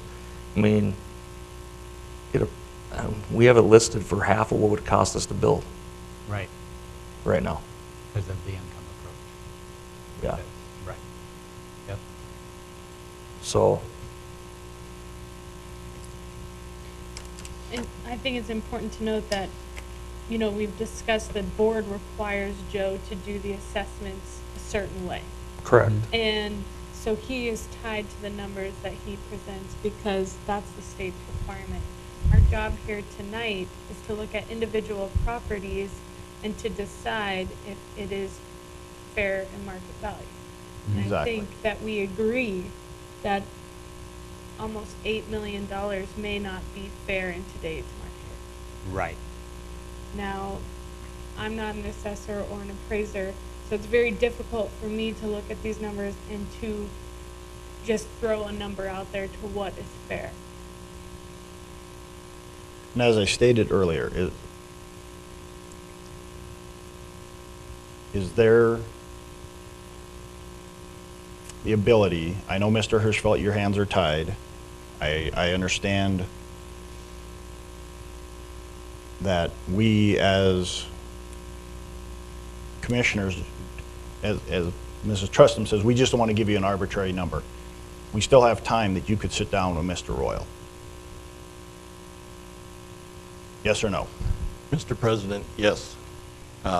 We could, within the next week or even two, come back prior to the Next commission meeting? next commission meeting, another special meeting, but as long as we have the work of this board completed in time to give the data to the Stark County Tax Director and for their commission for their meeting. And that day is when? The first Tuesday in June. First Tuesday in June. We usually take about a week to make sure we have everything over to them and correct. What are your thoughts on the compromise numbers that he has here? I mean, let's give him a direction, because right now we're asking him to go back to the drawing board, and him and Mr. Royal have been doing that over the last year. So we need to give him some direction on are we looking for something around these compromise number? Are we looking for something around? Well, that's the- why I asked earlier, are we gonna stick with the numbers? Are we going to throw a number out there, or are we going to give Mr. Royale, so we have 3 options tonight. So we can stick with Joe's numbers, the assessing department's numbers.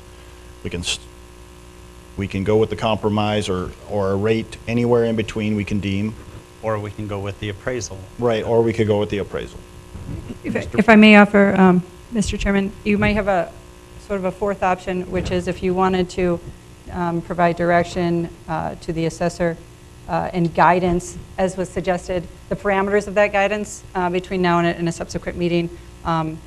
If you said you'd like the assessor to take into consideration a certain approach or some of specific items that were presented tonight, that would give him discretion. And that's why I was asking the question, if you could Mr. sit down with Mr. Royale again and, Yeah, here would be my druthers.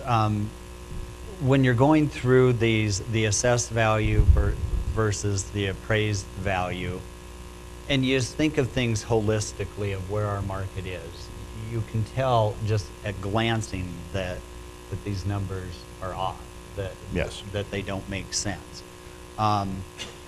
You maintain that there had been some, problems with some of the appraisals, and I can appreciate that.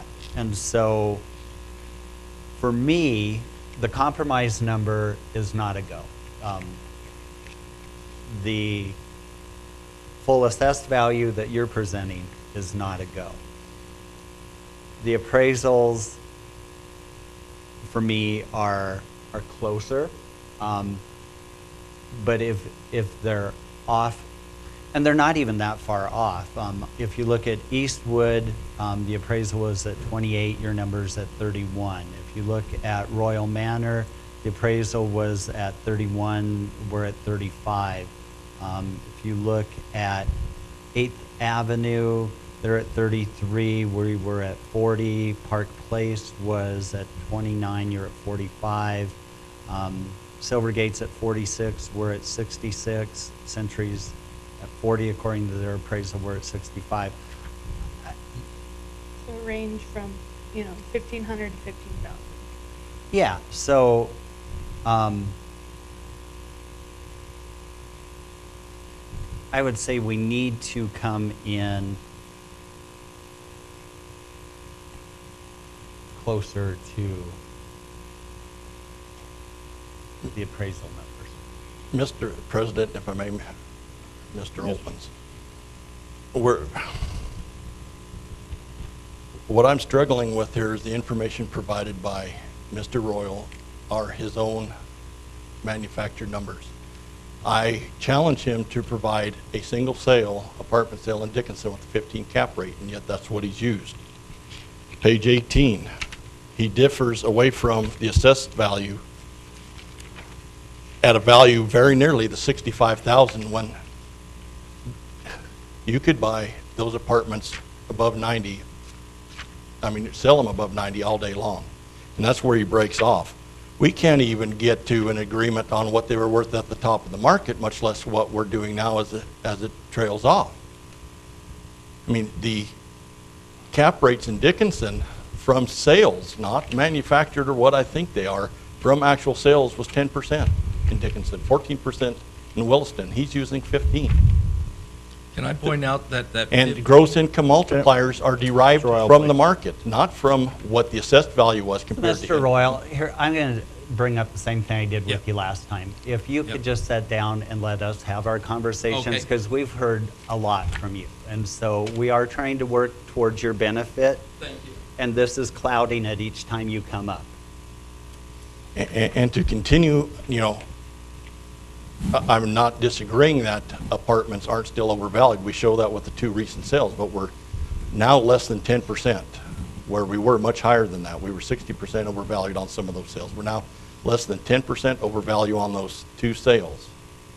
So we are getting very near what apartments are worth. Don't you feel though that a 12 unit is going to bring more per unit than something that's got 100 units? I do. I do. Quite possibly, but more than a 24 unit. I mean, But it's multiple 24 units. It's not just one. but Mr. Royals, what I was getting at, Mr. Royals' 24 unit is valued at 35. We have the 12 units sold for 40, or at 35. I mean, Royal Manor is valued at 35. The sale this year was at 40. And if we pull the pictures up, aesthetically, they're almost identical. But how many units is Century? That's what we're talking. 120. 120. 120. Yeah, that's what I'm saying. So if somebody comes in to buy 120 units or 12, I think the price per unit might be higher on the 12 than it's going to be on 120. My opinion. Right. That certainly might be, but we're not including the value of the garages and the other amenities. Now, Yeah, but you can just, Joe, you really Well- can just look at it logistically and go, there's no way that somebody's going to come in and write out a check for $7-some million for Century Apartments. And I don't care what you have to use for your math, you can just know that that's not right, that that's not where it's going to be. And so, somewhere between the assessed value and And the appraisal $65,000. is the number. And Mr. Opens, Mr. President, I don't necessarily disagree with that. My concern then goes if we break from the models and every part of that property has been valued and added properly, and Mr. Royal hasn't said it hasn't. And, you know, there is that common sense factor, if you will, with Century Apartments. But then what do you do with the other large complexes, Sierra Ridge and all of those? They will all be back. And they won't, you know, they'll be asking for the same thing. Because we're breaking from the model. They'll ask us to do the same thing for them. And we can, you know, Sierra Ridge, maybe we can't sell ours for 35 million or 30 or wherever it's at. It's going to be 15 or 12. And But in the end, isn't the point to be close to what it's worth? Not what, I mean, do we want to assess something for double its worth? I mean, is that our goal? Because it doesn't make any sense to me. that's not the goal. But we had a revaluation in 2015 where those values were accurate. So what you're asking for is another revaluation. Keep everything. Actually, that is what I'm asking for, because I think we need one. And so, I mean, that would be the next step to make sure that we don't break from what those models were. Because the models are still tied to the sales ratio analysis. I don't know. you can't have a reevaluation in 2015 at the peak of a market and then use that for your baseline going forward when the hotel industry and the apartment industry during that same point overbuilt and has had a collapse. So you can't keep assessing and using 2015 at peak values for your value going forward. That's unrealistic. And so when you have I wouldn't say catastrophic, but when you have a major downturn like we did after that fact, it has to be brought back into the equation.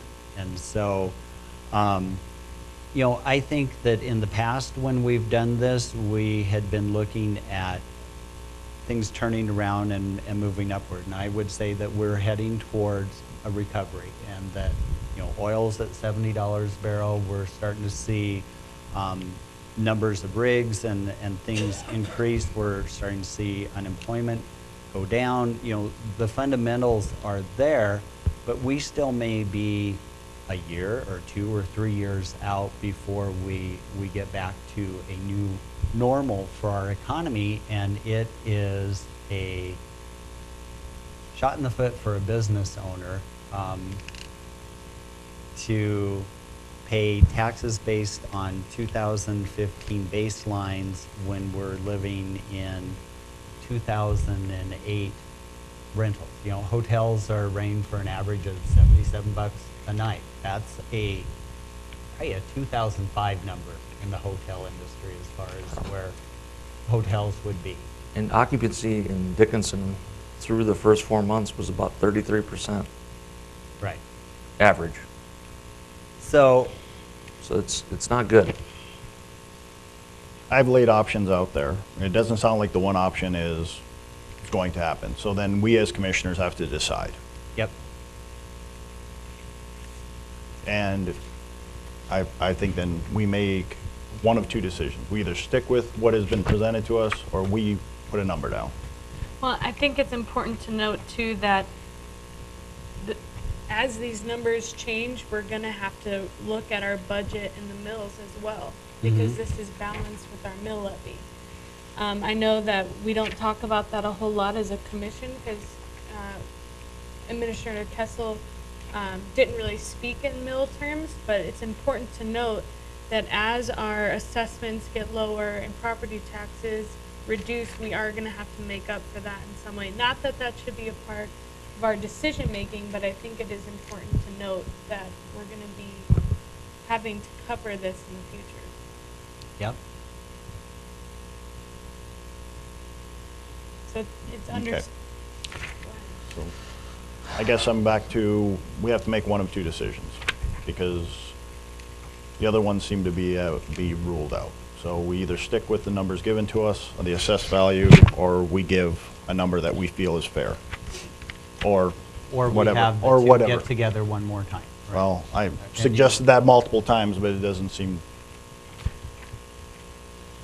I would say, Joe, with the fresh approach that we are giving you as an assessor, and you're hearing what our concerns and our wishes are, do you think that you can get together with Mr. Royal and come up with a number somewhere between the assessed value and the appraised value and come up with something more suitable? Like I said, some of the properties are hardly even off, and then some are just way off. Mr. President, Commissioner Oltmans, we can certainly take one more look at that and see if there's some middle ground in that, and come back to you hopefully with two parties that can agree to a value. I will say this to you, Mr. Royal.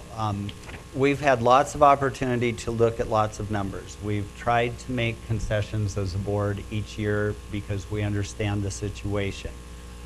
I'm going to ask you to be extremely generous and fair when you meet with Mr. Hirschfeld, knowing that we are in agreement that the current assessed values are too high. We're also nowhere near your owner's opinion and compromises and things like that. So at a minimum, the baseline would be appraised values, and you should know going into your negotiations that your numbers are going to come in higher than what your appraised values are on this sheet, because those numbers are not concrete either. So know that that's what we're looking at.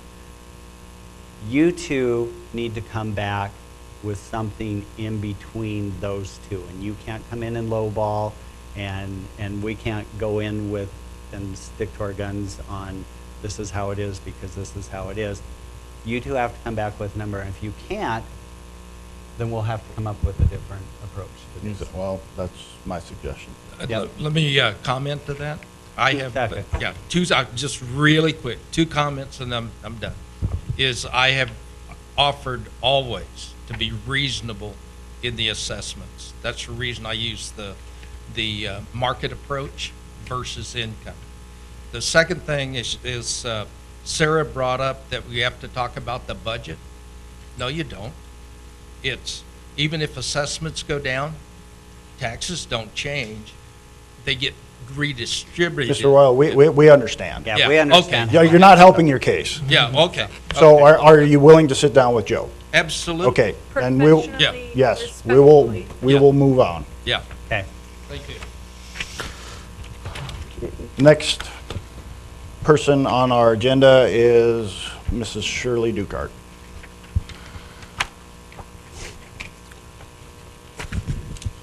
I promise you it'll only take 10 minutes. I've got it written I'm down. going to hold you to that. All right. Mayor, commissioners, our attorney, and the rest of you. My name is Shirley Dukart, and I live at 649 Park Street. I'm a realtor since 1981 and a broker owner since 2004. You already have my appraisal. And you already have, I don't know if you got all 3 changes that I've gotten through the city assessor since we had our face-to-face conversation. The first one was at 5/31. It was up $170,700 in 1 year. I almost had a heart attack. So I went in and visited with Mr. Hirschfeld, and 6 days later I got 525,900. Came back, still 165,600 increase in 1 year. So I hired an appraiser, and I already told him I was going to do that. Nick Dukeshire from Dukeshire Appraisal is very, very good. He's probably the best one that never gets written up or has any problems with underwriters. He came in at 415,000. I sent that to Mr. Hirschfeld. He came back at 486,400. Still 126,100 property increase in 1 year. And that's also, when you figure it out, from 415,000 at 19%, or 92%, what the numbers you use on an appraisal, my property should have only been assessed at 381,800. I just don't know where you're going with these, because 1 year you're at 402,716, and 17 it was 360,300, and then all of a sudden it goes up to 531,000. No appraiser would ever be accepted in an appraisal position if they were upping homeowners' properties. And I couldn't sell my house for more than what it's worth. So I went in and I pulled all of the commissioners except Commissioner Trustum. I couldn't find a house for you, and Joe's, and nobody's went up except Commissioner Fredericks. His went up like $6,000. So there's something wrong with the system. Or you're just angry with me because I never agree with your assessments. I don't know. But I'm willing to pay taxes on what my house is worth. Well, Not- Mrs. Dukart, I hope you're not alluding that we're getting preferential treatment as. No. Okay, well, that kind of the. But I'm just When wondering you say that none of ours went up, that kind of a saying that we're getting preferential treatment, and I don't think that's the case. My property 3 years ago jumped substantially Well, yours when we had an assessment. yours is probably the one that's really worth that value that's on it. Right, but I'm saying I had a huge increase 2 years ago also. Not as much as yours, but it was a large increase. And now it has come back down a couple of years in a row. Right. So I don't, No, what I'm trying, I feel for 100, you said 170,000 increase, yours went up. I understand the shock. Mine wasn't to that degree, but I understand the shock, of seeing a property value increase rapidly. Again, you said you have sat down with Mr. Hirschfeld multiple times? Okay. I guess the one big thing is, our concern, I guess, would be with the appraisal is, and not saying that he is not a reputable appraiser, it is just your business partner also is Mrs. Dutcher. no, he doesn't have anything to do, she Okay. doesn't have anything to do with the appraisal Okay. company. Okay, just for clarification then. Nope. Okay. She does not. She's not been involved with their company for at least 5 years. Okay, I forgot where it's at now. okay. Well, you were saying that it was adjusted and you didn't. Well, it's been adjusted 3 times now. So- The third time was when I actually came in with the appraisal. It's still 71,400 above the appraisal value. So the point I was trying to make is, when I went in, I was looking at other people's appraisals or assessment values, and they're not going up. There's some going down. Why is mine always going up and down, up and down, up and down? And then this time, such a huge increase. That is like $1,500, $1,600 more a year in taxes. So that's Okay. why I'm petitioning you guys to look at it and make an adjustment. I mean, Any questions for Mrs. Dukart? I don't mind even paying taxes on the 415, but I certainly don't want to pay it on 487. Property values are still going down. It's a buyer's market, and Commissioner Frederick will agree with me. It's still a buyer's market out there, and it'll probably be until 2 years from now, what you said, Commissioner Oldmans, because they're telling us 2021. Mm-hmm. And that's all I have to say. Okay, thank you.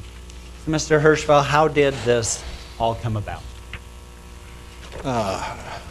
Mr. President, Commissioner Holtmans. To start at the beginning, we were looking at doing a revaluation of residential properties at the same time we were going to do the commercial properties. And we did receive a bid from Vanguard to do the residential properties. That bid was a 7-figure bid. The per property cost wasn't that high, but when you start considering 7,000 properties, it was a higher number than what the commission at that time wanted to contract with. So the decision was made to do it in-house. So right away we go from being able to get across the city in 1 year utilizing a large company to having one individual spend several years getting across town to do the revaluation. And so following that decision, we spent a couple of years trying to hire our appraiser. We did get him hired. He has 12 years of experience, ironically enough, with Vanguard. So he's well versed with our software, the listing procedures, and how we value properties in the city. And so he started in the older parts of town, specifically this downtown area, right around where we're at now. He worked that area. He worked south of the tracks, started working his way back up north to the south side of the college, and he's just kind of working his way north right now. He's been north of the college, the golf course subdivision, where President Decker's house is at. He's working just north of this, the city hall right now, and in Washington and that area, and he's continuing to work his way north. One of the areas he looked at last year was around Rocky Butte Park and where Mrs. Ducart's property's at. And one of the downfalls of a single person doing the revaluation, not getting it all at once, is you get a little bit of that roller coaster, if you will. That comes about from a property that was quality graded at a certain level below what its actual characteristics would be. And so when you work a neighborhood and correct those, and you have a house at, say, 3 minus 10 that sells for $250,000, well, her house at a 3 minus 10 would decrease in value then until you get back to her house and you grade it correctly. And then that would then result in the increase that you have. I don't know how much time you want to spend on this. I could bring my appraiser out. He could go through the grade, how he grades properties. We've put a few of them in here as a reference point. We also added Mrs. Ducart's property record card. But the thing that I most want to show, and what I was hoping to hit before, is this mass appraisal system utilizes a lot of tables.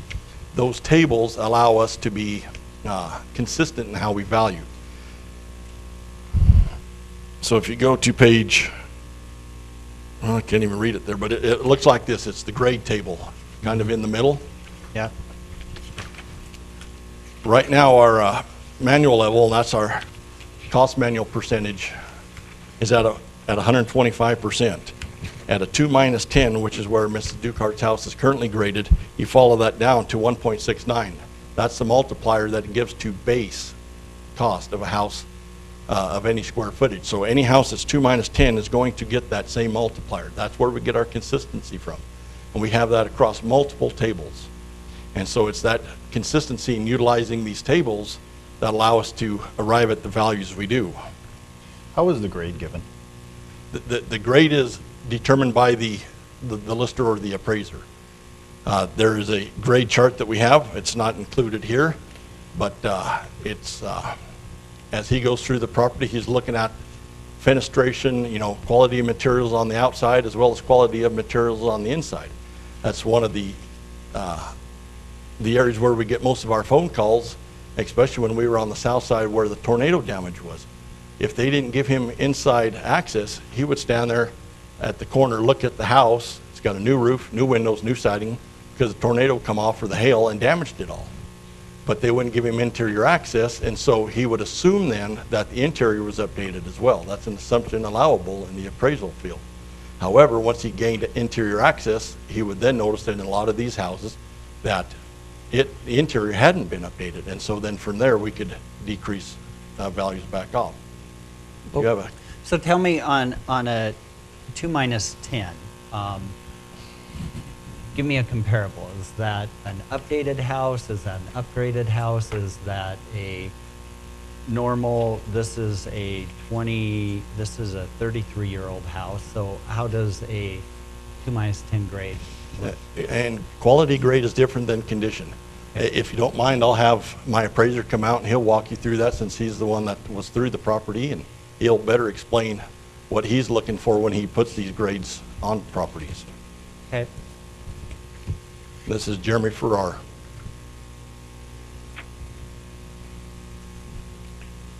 Hi, good evening. For the most part, grade has nothing to do with age. It has to do with quality, and we use a number system. Okay. Your typical 1970 ranch style, 1,000 square foot home, single stall garage is a 4 grade. As you get a better quality, the number gets smaller. So a 3 grade is better than a 4, a 2 is better than a 3, and so on. Previously, the subject property was listed as a 3 plus 5. So it's better than a 4, but not nearly a 2. And so she saw a huge increase based on that alone. And then basement finish throughout the board comes through at $10 a square foot. And when you have a roughly a 2,000 square foot house, it more than doubles the $2,150 for a standard basement finish. So that's why there was such a huge increase.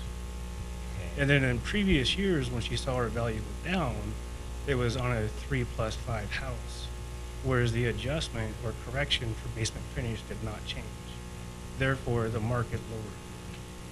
So the best grade you can have is, Executive, and that's, what's the number on that? EPU. E. E. Okay. E plus 200. E plus 200. Correct. And the worst you can have is a 4. 6. 6 minus 20, I believe. Okay. We only go to 410 on our chart, so 4 4 minus 10. Well, we didn't include everything Right. in there. We just wanted to Sure. make Yep. a picture for the subject. So, what we're saying is, we had this graded wrong since 1999? Is that what we're saying? Many of the properties were in previous years. There was a lot of people here at this meeting. This year, there was not, because most of the properties were a 4-grade home around 1,000 square feet.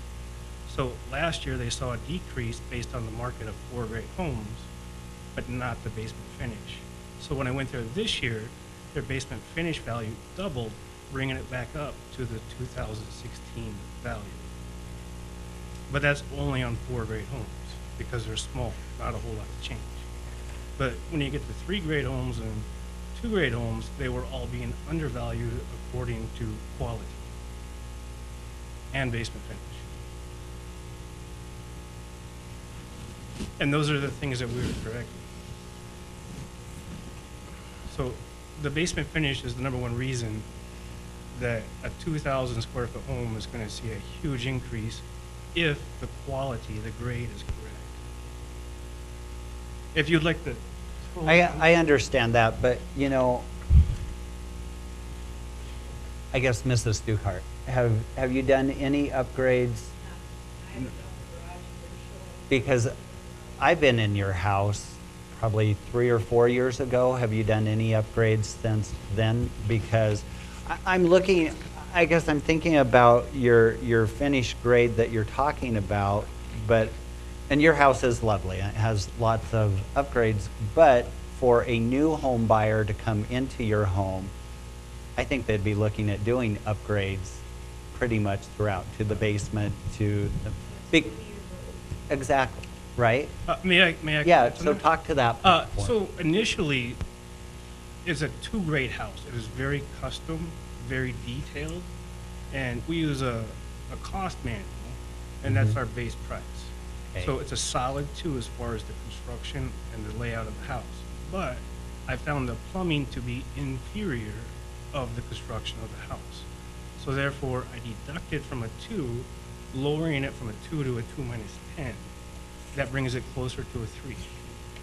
And that wasn't based on plumbing alone. That was also based on the basement. It only has a 8-foot ceiling. And I don't think that a 2-grade home necessarily has an 8-foot ceiling. It does happen. It is somewhat common.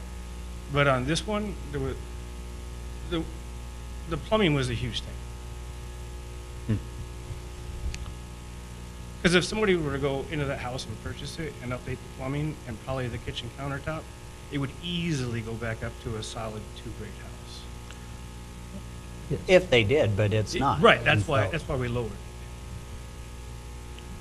And then the second floor of the center area there, we just put a minimum cost of $10 a square foot for that second floor, because there is no partition. And in the, help me understand the, across the top where you have 95%, 100%, 105, the different columns? Is that your chart? Yes, it is 125% you have highlighted this chart. That would be Joe's chart. That is the grade chart. So that's the table when Jeremy. I thought the grade was the vertical. The vertical column is the manual level. Okay, so that's manual level, and you're rating her house at 125%, and All- that indicates, No, all residential properties are on the same annual level. That's 125. So all of them. so all of Yeah, ours, that- and how do we determine that all are on 125? Yeah. After Jeremy's been through the houses, when we review the sales, and that's where the sales ratio analysis comes in. If the ratio, after we're all done, comes in at 105, then we're 5% high. And so then we would change that manual level from 125 to 120 to get it back within tolerance, after we've already said everything else. That's the final thing that we do. Well, I would just say in general that whenever we've had this issue in the past, you have said, get an appraisal, and then we can talk. And property owner got an appraisal and came back with it. And so those are usually kind of our parameters of what we set up. And so, And we've also put out there, have you met with Joe's office? And Yeah. that's one thing that I would advise anybody else that's left in the crowd, if you have not met with Joe's office yet, I would advise you to do that beforehand, before coming to this. But back to this subject, we do have an appraisal. yeah. And just some of my comments is, I really have a hard time buying into a house that was built in '99 and getting a $170,000 increase in assessment in 1 year. I mean, Even if it was underassessed. even if it was underassessed. And I mean, I don't know, if, as a commission, can we cap that? How much we can raise an assessment in 1 year? Because something like that's ridiculous. I thought there was something in here. I believe it's 15%. Yeah. I mean,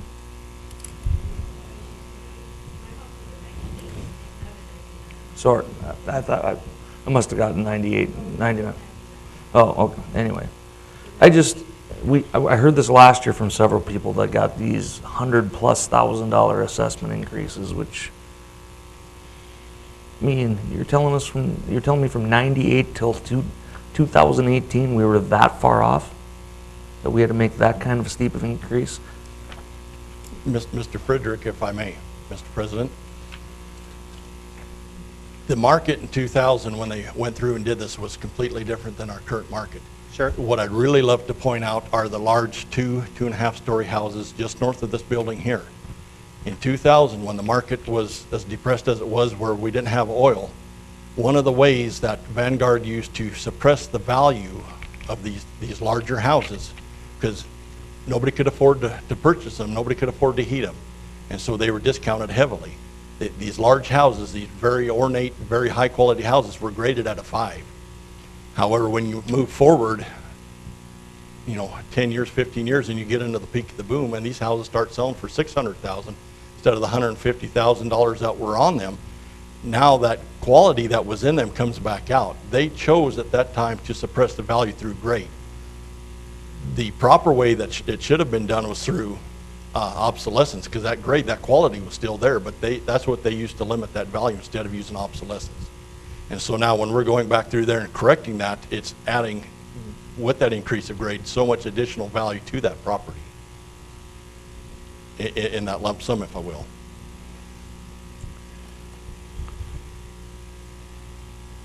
But a 20-year-old house that's never had any interior remodeling done, you're telling me that the grade is that much higher?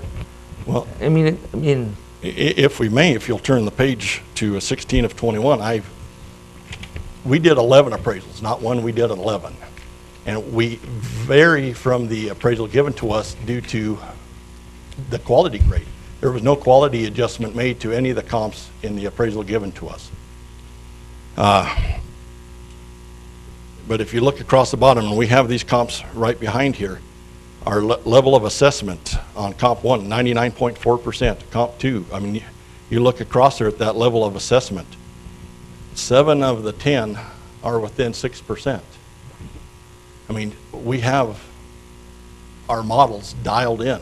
Are we drawing from 16 and 17? These, we have adequate sales for residential. These are 17 sales only. And so our level of assessment is outstanding. And if we turn the page, we can go through that and look, and we actually have a comp that is a few years older without the updating either, graded a 2-10. And I want to point out that I pulled this comp search for Mrs. Dukart. We have since adjusted it down a little bit from this, so we're showing a higher value than what it's currently at, but that would be the only reason why.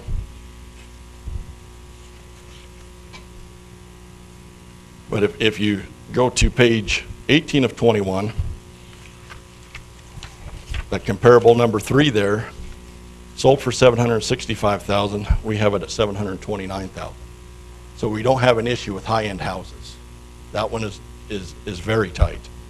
And the other one that I was pointing out, if we would move forward to comparable number 8 on page 20 of 21, we have that property assessed at $484,800. It sold for $485,000. We're off $200 on that house. No, you're not. No, you're not, because what it sells for and what it appraises for, there should be about a 20% gap between those. Because historically, if you've gone to the Dickinson City Assessor site and they've said a house is valued at $350,000, then you could almost guess that that was going to sell for about $400,000. There's about a 20% above appraisal. And so for you to say that the house sold for within $200 or $2,000 of the assessment, that's wrong. That's our appraisals, our assessed value should not be 100% of what sale price would be. That's never been the case. And so, if anything, the appraised values always come in a little bit less than what the sale price would be. And yeah, the assessed value. The assessed value, if you go to the website and you look and you're looking at houses, you know, almost always guess that it's off by about 20% from what it would sell for. But here we have exactly what you've asked for in the past is bring in the appraisal. You have somebody that has brought in the appraisal. I would maintain, even though you've gone in, you've looked at the grade of the house. I've been in the house. It's a very lovely house, but it's dated. There are a lot of things that would need to be done to bring it up to to today's standards. But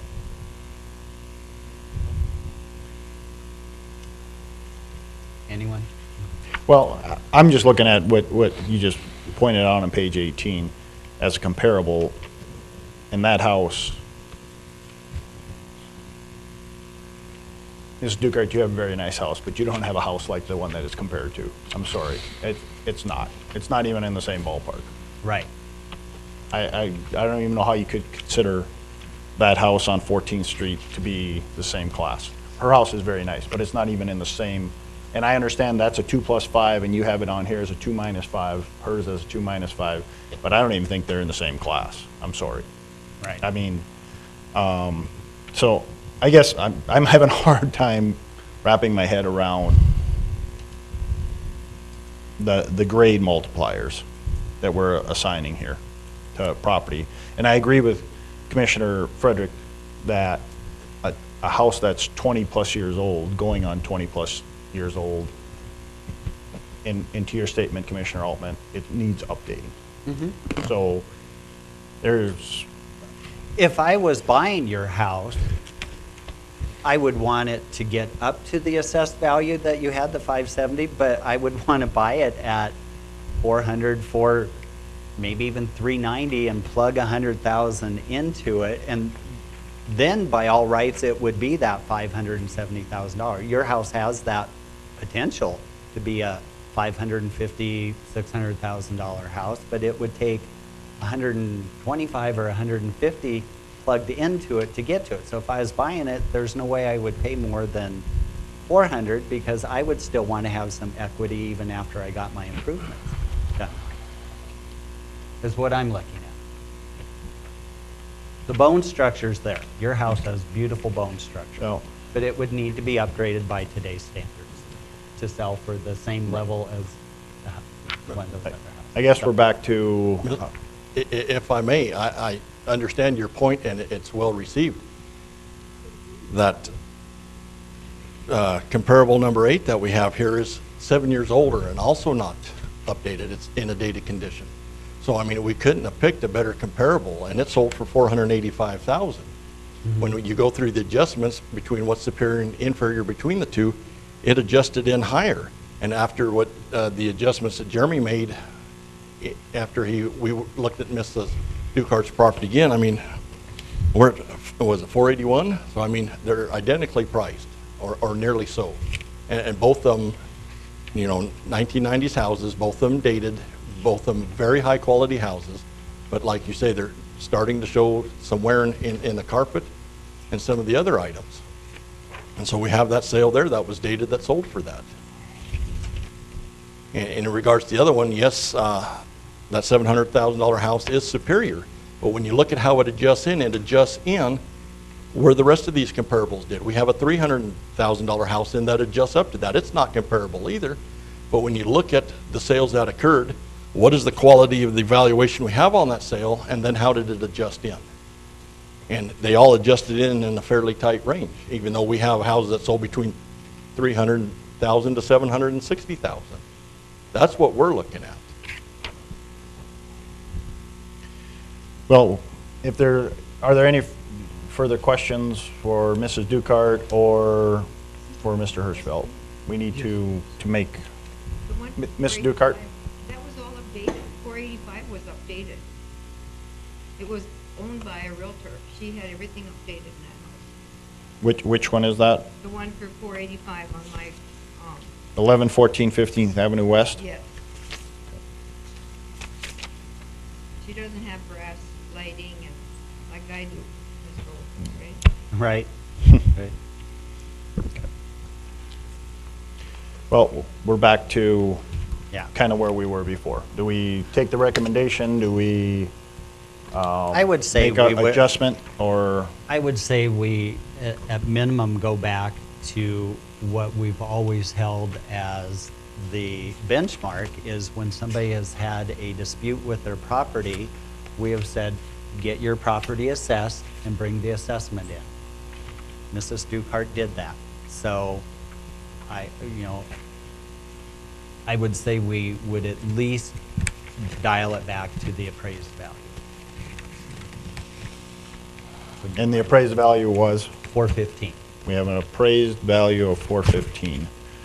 Do we have that located? Okay, what's the exact number? 415 even. Okay, let me find it on here. Okay. And we have. So do you have a 486. suggestion or motion, Mr. Altman? My motion would be to set the assessed value at the appraised value of 450. So we have a motion to set the assessed value at the appraised value of $415,000 for Mrs. Duchart's property. That's my recommendation. So we have a motion. Second. We have a second from Mr. Friedrich. Any further discussion or questions? Hearing none, we'll vote on that motion. Mr. Altman? Aye. Mr. Friedrich? Aye. Mrs. Trustum? Aye. Chair votes aye. The new assessed value will be $415,000. Again, the property owners that are in, that wish to come and state their grievance with the board, I would just ask this of you. If you have not met with Joe or his team before this, and I think Joe, Mr. Hirschfeld probably would know, I would ask that you meet with them before this. But you are still welcome to come forward and state your whatever you wish to state about your property. So please come forward.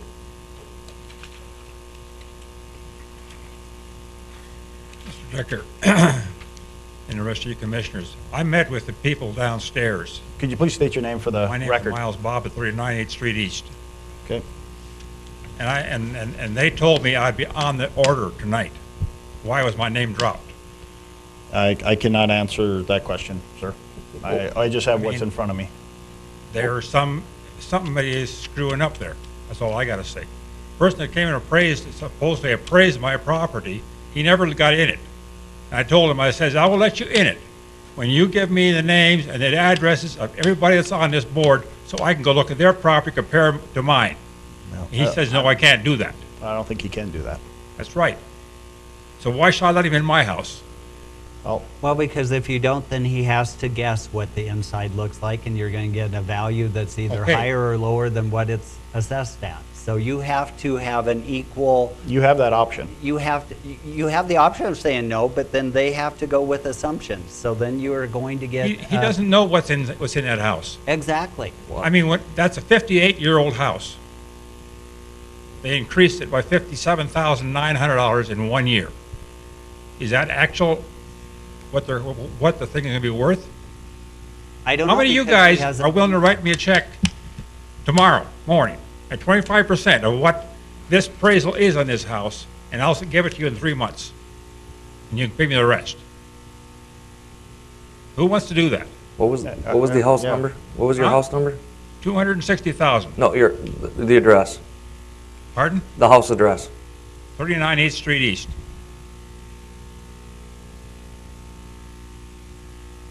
But you understand with the option, you don't have to let them in.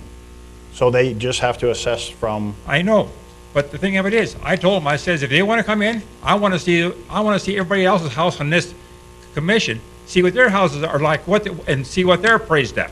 well, you can see what our houses are appraised Yeah, at. go to the Go on Dickinson Dickinson website, and it shows you exactly that. I don't know why I should have to go someplace else to get that stuff. Well, if you will go to If my, you'd rather go myself, to each of rather our than- houses rather than pick- instead of just going online and looking I at what. cannot go online. Uh-huh. I cannot go online anymore. I had a stroke 8 years ago. I cannot go online anymore. So you tell me how I'm supposed to get this stuff done online, I can't do it. well, I think it's all public knowledge, so you could probably request, if you wanted to, you could go to their office and request my assessment, and they can print it out for you. I don't think that's illegal, is But I it? mean, this thing went up No. $57,900 in 1 year. So by our legal department just said, you can go downstairs and ask for every one of our properties. Well, I was down there and talked to them. Well, did you request our properties? Did I you was down there come, and talked to them. did you come in when it went down 24,000? Huh? Did you come in and complain after it went down 24,000 after 2016? No, Why not? because I mean, I didn't realize that thing had jumped $14,000 per year since I bought it in 2004. I Well- think that's a little bit excessive. 2004, it was 78.8, and in 2015, it was 224,000. You don't think in 11 years it's worth 225,000? It's increased in value? Pardon? You don't think in the 11 years it hasn't gone up from the 78.8 you paid for it? Up 160,000 in 14 years? Isn't that a little excessive for a house? That's almost 60 years old? Has yours went up that much? Mine has, Mr. Bob. Yours is 39 8th Street East, That's right. and that house was built in 1967. 1967? 60 is built. According to the website, Well, according to our records, it's 67. of course, I was told that house was built in 1960. Well, Well, Mr. Bob, I'll just tell you this. You can go to Mr. Hirschfeld's office. If you wish to do so, you can ask for every one of our assessments here. It's public information. Yeah. And we all had the same option that you did. They came to our house, they left a notice if I wished for them to walk through or not, and we chose our option, as every commissioner does. And we can look it up online, but since you don't want to look it up online, you can go down there and ask for every commissioner's. Can't do it online. No, I No, said, you can you go can in. go down to his office and ask for every one of our assessments, and he'll provide a paper copy. Will you not, Mr. Hirschfeld? That is correct. Okay, so that's all public information. So if you want to do that, you can go down there and ask him, and you can see exactly what all our houses are valued. Mrs. Dukart provided us with that earlier in the week. How much, I got a question for you guys. How many of your houses jumped 58,000 in the last year? Well, mine did 3 years ago. Huh? Mine did 3 years ago. Yeah, mine did more than that. Yeah. just give me a second. But how old is your house? Mine too. 1967, the same year I was born. 1970. See, mine's older than any of them. But 3 years. we all had the increase, Mr. Bob, at one point. We all did. I mean, 3 years ago, my house almost doubled in value. when we bought that house, we had to replace all the doors because they had I a dog understand. in there that scratched all the doors up. We had to replace everything like that. I understand that. We've all done something to our old houses.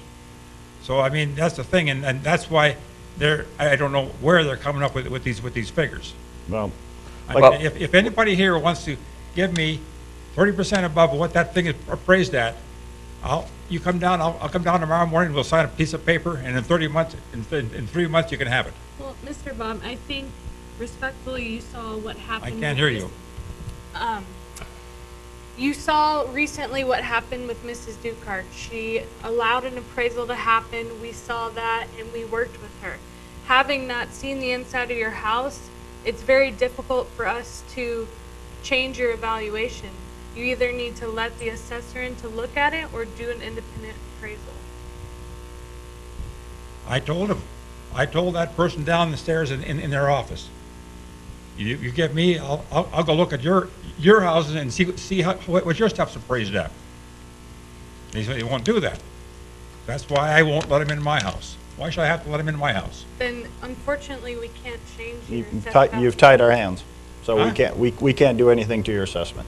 In order for us to work with you, you have to work with us. I mean, they need to inspect it. Otherwise they're going to make assumptions of what the quality is inside, and it's probably different than what you think they think. But if you don't let them in the door to see, how are they supposed to know? All we did to that house was we took all the paneling out downstairs and put it in sheetrock. And then we painted it and put in new flooring and new rugs. And as far as that, we made the kitchen back to where it's supposed to be, because they had one end of it shut off for her washer and dryer plus another bathroom. We took all that out and made the kitchen bigger. Somebody. That's all we did to the house. What? And I understand that. Mr. Bob, you have two options. Huh? You have two options. You can agree with the assessment, or actually three options. Can agree with the assessment, you can let our assessor in, or you can hire your own appraisal. I don't agree with the assessment. And I guess you can file your property tax and protest. I'll have to go down and see him then. That's all I can do. So, Okay. yes, I don't- that would be the appropriate thing to do. I don't know if that's going to help me any. But that would be the appropriate thing to do. Thank you. Anyone else?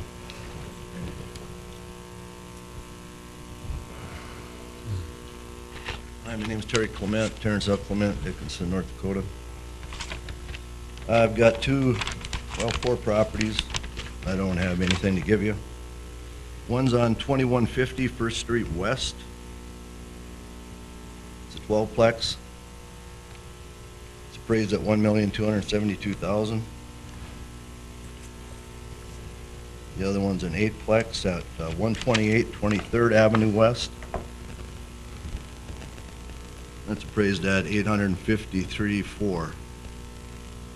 And I've got appraisals to where they came in about 77,000.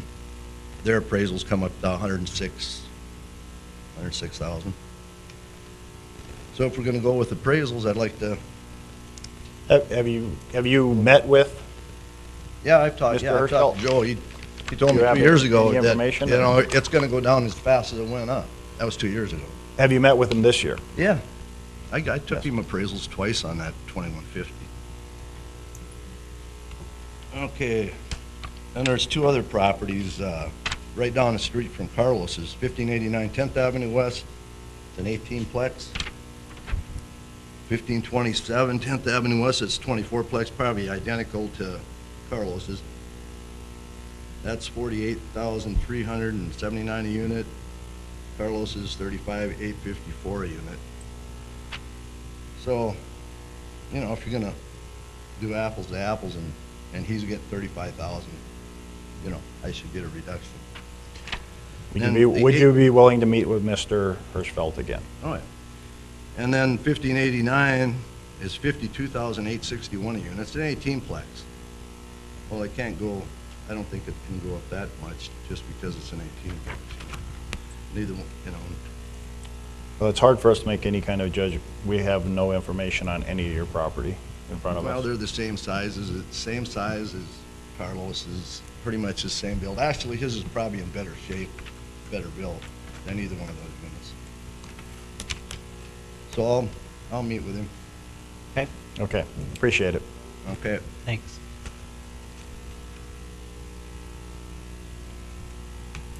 Anyone else?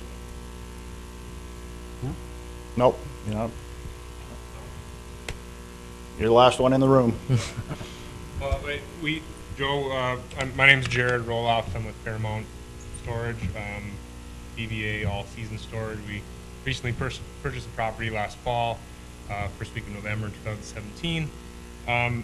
We knew the assessed value was high. We felt it was high. I've had just a simple phone call with Joe, and I guess my plan is to come in if we can sit down and talk. I do have an appraisal that I sent you. I don't know if you had time to look through that or not. Property's value, there's 3 parcels. The property in whole was valued at about 2.3. With the 9% reduction, it's roughly 2.1. My appraisal that I got last fall is around 1.9. And so there's quite a discrepancy. We purchased close but less than the appraised value, showing market value again based on the income approach, which obviously that's been lengthily discussed today. So I just want to bring it to your attention, and then if we could just chat later, that's kind of what I'm here for tonight. So. Okay, Sounds perfect. all right. Thank you All very right, much. Thank you.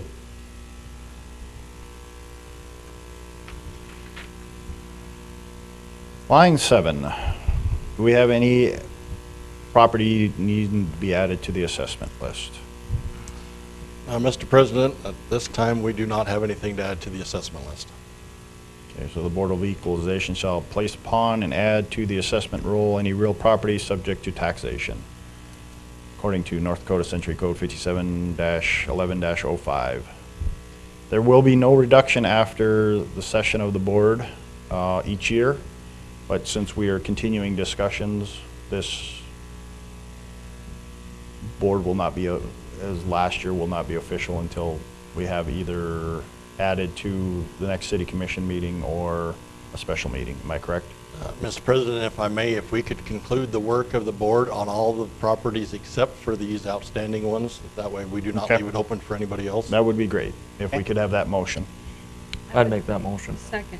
So we have a motion to conclude the work of the board except for the property that is still in negotiation. With a second. And who made the motion again, Mr. Frederick? Yes. Okay. So, in a second. Any further discussion? Do we need to name those properties, or? Do we need to name them? I believe the record can reflect. Okay, the record. Okay. So it would be the ones that came up tonight? Yes, it would be Carlos Royal, We adjusted Shirley's though, so that should be done. And then Mr. Bob is supposed, gonna meet. And then Mr. Clement. Clement and Paramount Storage, so will be added, so. Okay. Any further discussion? Hearing none, we'll vote. Mr. Frederick? Aye. Mrs. Trustum? Aye. Mr. Altman? Aye. Chair votes aye.